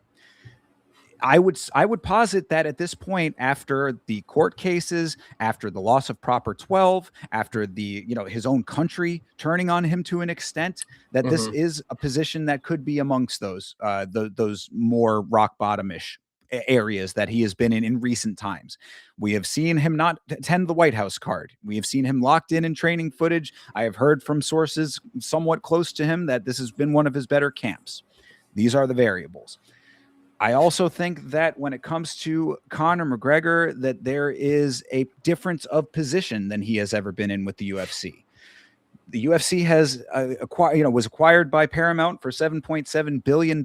Some would say that the UFC is a brand that has moved past Conor McGregor. Mm. That the UFC itself does not need Conor McGregor the same way that they once did. That Conor's position and bargaining abilities are no longer what they once were. That to me would signal a need in Conor to reestablish himself as the person that he in his own mind always believes himself to be, and what his rabid fan base still thinks is the guy from 2017. They want to see that guy here again. Now he wants to deliver that guy to them. Can he do that against Max Holloway at welterweight? These are the questions. Those are the variables. Chase, did anything that I say sway you in any way? I don't think so. I think Max Holloway, listen, good camp or not, McGregor's been gone for so long. Even if his fighting style has never been a longevity game, he's going against somebody who has that ability. Conor McGregor, if he's 6 years removed and his cardio was at an all-time low always and after round one kind of deal, I don't see if we're expecting much more past round one for a dude who is not, it's one thing to stay in shape. You got to actively be competing to have that fight cardio kind of deal. I think round one might hit McGregor a lot harder than we're expecting. Yeah, I mean, I gotta believe. Well, first of all, shout out to the 10-7 MMA for the very generous 1,000 jewel donation, brother. Very much appreciated. Thank you, and I appreciate the GOAT trophy as well. I The appreciate rumors. you lifting 5 pound dumbbells. I was going to say the rumors are true. I mean, just to put that out there as well. So thank you for acknowledging that too. That being said, when it comes to Hall, I gotta believe that even at the higher weight, that the speed in the hands, like you said, at least early in the fight. Like if it drags out into the later rounds, then maybe both of them end up getting a little tired with the extra weight on the frame. I got to believe that early on, the volume is still going to be there, as accurate as ever. I mean, like you said, not only the most volume landed in a fight for Max Holloway, but one of the most accurate. He himself, I'm the best boxer in the UFC. He lives up to that moniker. He makes himself that. It's not him saying that for the sake of saying it. It is him doing that time over time and only losing to the greatest. I mean, like, we lost to Volk multiple times. Volk is Mount Rushmore to a lot of people. Lost to Yes. Ilya, obviously a loss to Ilya. Now, maybe slightly reframed, but at the time, I mean, and even still, give me a break. Obviously, Justin Gaethje, also an elite fighter. It has now been proven. Ilya Topuria, an elite fighter as well. These are the greats of the sport currently. Conor was a great of the sport. I am always the first person to say 2017, 2018, 2016 Conor, that span, he was one of the greatest combat sports athletes to exist at that time. We are well past that. We are almost a decade removed from that, people. Now, you could say that he's made the adjustments. You can say that he is, he's gotten saved, he's a religious man now. All of those things, those are all great things. And I hope that they take him in his life to a better position than he has ever been in. But when it comes to combat situations, what have we seen in the last run of fights? We saw him get knocked out by Dustin Poirier in his last fight there before the leg break. Then we saw his leg break. We saw him submitted by Khabib. We've been seeing the cracks in the game for so long that I just don't know if I can put the stock in them not being there. I agree. It is definitely hard to believe in somebody whose last performance that we saw was their leg being snapped in half kind of deal. Look at the other people who had gone through that. Tell me that they had returned back to their full form. There's only two others that you can really think of, Weidman and Silva. They never really returned back to their full form. You saw what, Chris Weidman returned to when he faced fucking Brad Tavares, guys. I mean, It's not pretty. It ain't pretty. It's unfortunate. Well, I mean, and again, the one other element of all of this when it comes to Connor, coming back in the year of the upset, right? We've had tremendous upsets this year, right? I mean, Hmm. fights that have been people saying that they were in the bag have gone completely off the rails. Connor coming back with a point to prove, again, at the higher weight, maybe the early strength, able to do what Ilya has done. I mean, now that Max is somewhat compromised, I mean, he did get dropped by Justin Gaethje in the BMF fight, at least momentarily. Now knocked out by Ilya. Maybe the compromise is there for an early finish from Connor. If you want to go Connor, I mean, I think that maybe a round one knockout might be the way to go for that. But it's like, how do you contextualize it? I think my ultimate point. How do you contextualize this current version of Connor based on everything else in his life, based on everything else that has gone on in this sport, where we have gotten to, the fact that time marches on for all people? I don't know how you can be framing Connor at current era in any other way than where we are now as opposed to what you might have known about him before. Absolutely. Yeah, it's unfortunately when it comes to MMA, this is somebody who is such a pivotal portion of what we have. And as you even alluded to earlier, the sport is kind of passed over McGregor at this point. There was a time where we were living in the McGregor shadow, but he was supposed to return and he didn't, and people really don't care the same anymore. I don't think. We're here and we get to see what the product is after being so far removed. But as we've seen in the documentary, this is not the only fight. He's gonna want to fight more. If as soon as he comes back, Connor's gonna want to book a fight before the end of the year probably. So he get it? Probably not, because that's not how they book Connor. But it's just unfortunate that it'll probably be coming off of another loss. So it'll be harder. It'll definitely be harder for him. Yeah, yeah. I mean, again, the thing that there is that nagging part in the back of my brain that says year of the upset, new man, all of these things, new leaf, and all of that. And if that does happen, it would be a tremendous thing to see Connor, overcome that, because, like you say, we were talking about it during the McGregor Forever review that we did. The lead up to the Khabib fight and that era of Connor is lightning in a bottle is kind of not even really applicable. It was an atmosphere that surrounded him that has depleted over time. There's still a hardcore fan base that's always going to be there, but the sport is just in a different place at this point. This conversation that we're having right now is probably amongst the longer discussions that have been happening about this fight. It's not discussed the same way that it once was. I mean, back in those days, discussion groups, walls of text, people talking about McGregor fights and how they're going to go and all this. It's just a different time. Everything changes over time. McGregor himself changes over time. And even with all of the high quality preparation, the best camp of his life, it's too hard for me to say that this guy comes back and is suddenly 2017 again. I agree. It's hard to imagine that somebody could take as much time off, but people have taken long extended periods of time off. If you remember, GSP came back, got his belt after what, 4 years? Like, I mean, he returned to the top of the game. Max Holloway is the top of the game, but he's not fucking, it's not like he jumped into Islam fight, kind of deal. The potential is still there. The thing that is the question, will Conor McGregor go on to win this and then go try to contend to be the first person to get 3 belts? Because think about what Conor has accomplished in the sport. He was the first double champion. Well, now he just saw somebody get called the GOAT by the boss man who potentially was going to get 3 belts. Conor's the GOAT, brother. He's back and he wants that 3rd belt. The double champ does what the fuck he wants, versus Habib's protege. I think that the narrative is tremendously right there.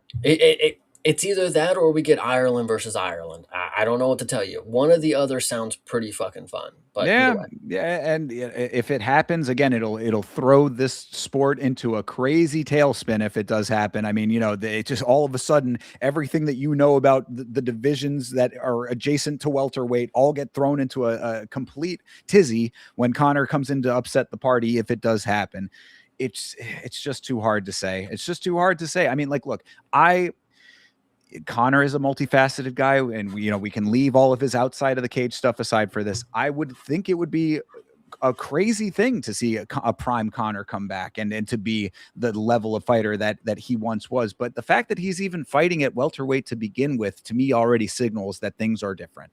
Yeah. So, it's like if you already can't replicate the guy that you were by coming in at the same weight that you were, how am I supposed to think that you can replicate any? It's just, there's too many of those types of thought processes for me to be able to back the McGregor horse. If he does pull the upset off, awesome. New era of a whole crazy bunch of shit to go on in this sport that'll give us plenty to talk about on this very show in the future. But until I see it, I gotta go with what you know. Absolutely. No, I agree. Max Holloway is my definite pick. At first I was gonna try to sway myself and make it a little spicy, but do I want to be the guy who watches McGregor walk away with his fucking hands on his hips for 2 rounds while Max Holloway is, he's pointing at the fucking mat like, come on, dude, So I want to take Max just because I've always been a big fan of Max. Conor, of course, got me into the sport as likes of everybody else. Max Holloway's been here, done that. This dude is fucking good, and he always will be. He's one of the best of all time. Absolutely. He is my favorite fighter. So I got to ride with him off of that alone. And I mean, not really, that's just a nice addition to everything, is that not only do I already think he's going to win, but I get to wear my Max Holloway shirt when he does. Absolutely. I love it. All right. Well, then I guess that is the whole damn thing, brother. That is UFC 329, McGregor versus Holloway 2. That takes place this very weekend, people. So if you would like to hang out with either of us for our individual watch-alongs of this card, you can find me for that at youtube.com/@YamaShow. And Chase, I know you can tell them where they can find you. They'll be able to find me on youtube.com/@CP Smalls, of course. Friday mornings, One Championship. Saturdays, UFC. Keep in touch. Absolutely. I am at Yama Show on Instagram, Twitter, and on Facebook. Follow your boy on all the socials. New computer is running like a goddamn champ over here. So we're going to be hopefully getting some more content out throughout the week and into next week after the big McGregor card here. So yes, Chase. And the last thing, of course, everybody, to get your final fix of what you need to have ready for the McGregor fight, Thursday, we will be reviewing episode 3 and 4 of McGregor Forever. This is the most updated behind-the-scenes information that you have on Conor McGregor. So make sure to keep in touch. When it comes to the fight game, we are reviewing that. Just keep in touch. We got Absolutely. Episodes 1 and 2's review is already out on both of our channels. You can watch that to get yourself primed for it. 3 and 4 later this week. We would love to have you for that review as well. YamaShow.com for all of your merchandise needs, not only for Yama, but for this very show. Last week's fights merch available on YamaShow.com. Guys, we appreciate you. Thank you very much again to the 10-7 MMA for the generous donation. We appreciate you, brother. Thank you to everybody in the chat. It's been a very active one, and we appreciate all of your thoughtful discussion here for this show. Appreciate all you guys. As always, you have a great rest of your night, a great rest of your week, and as always, fight on.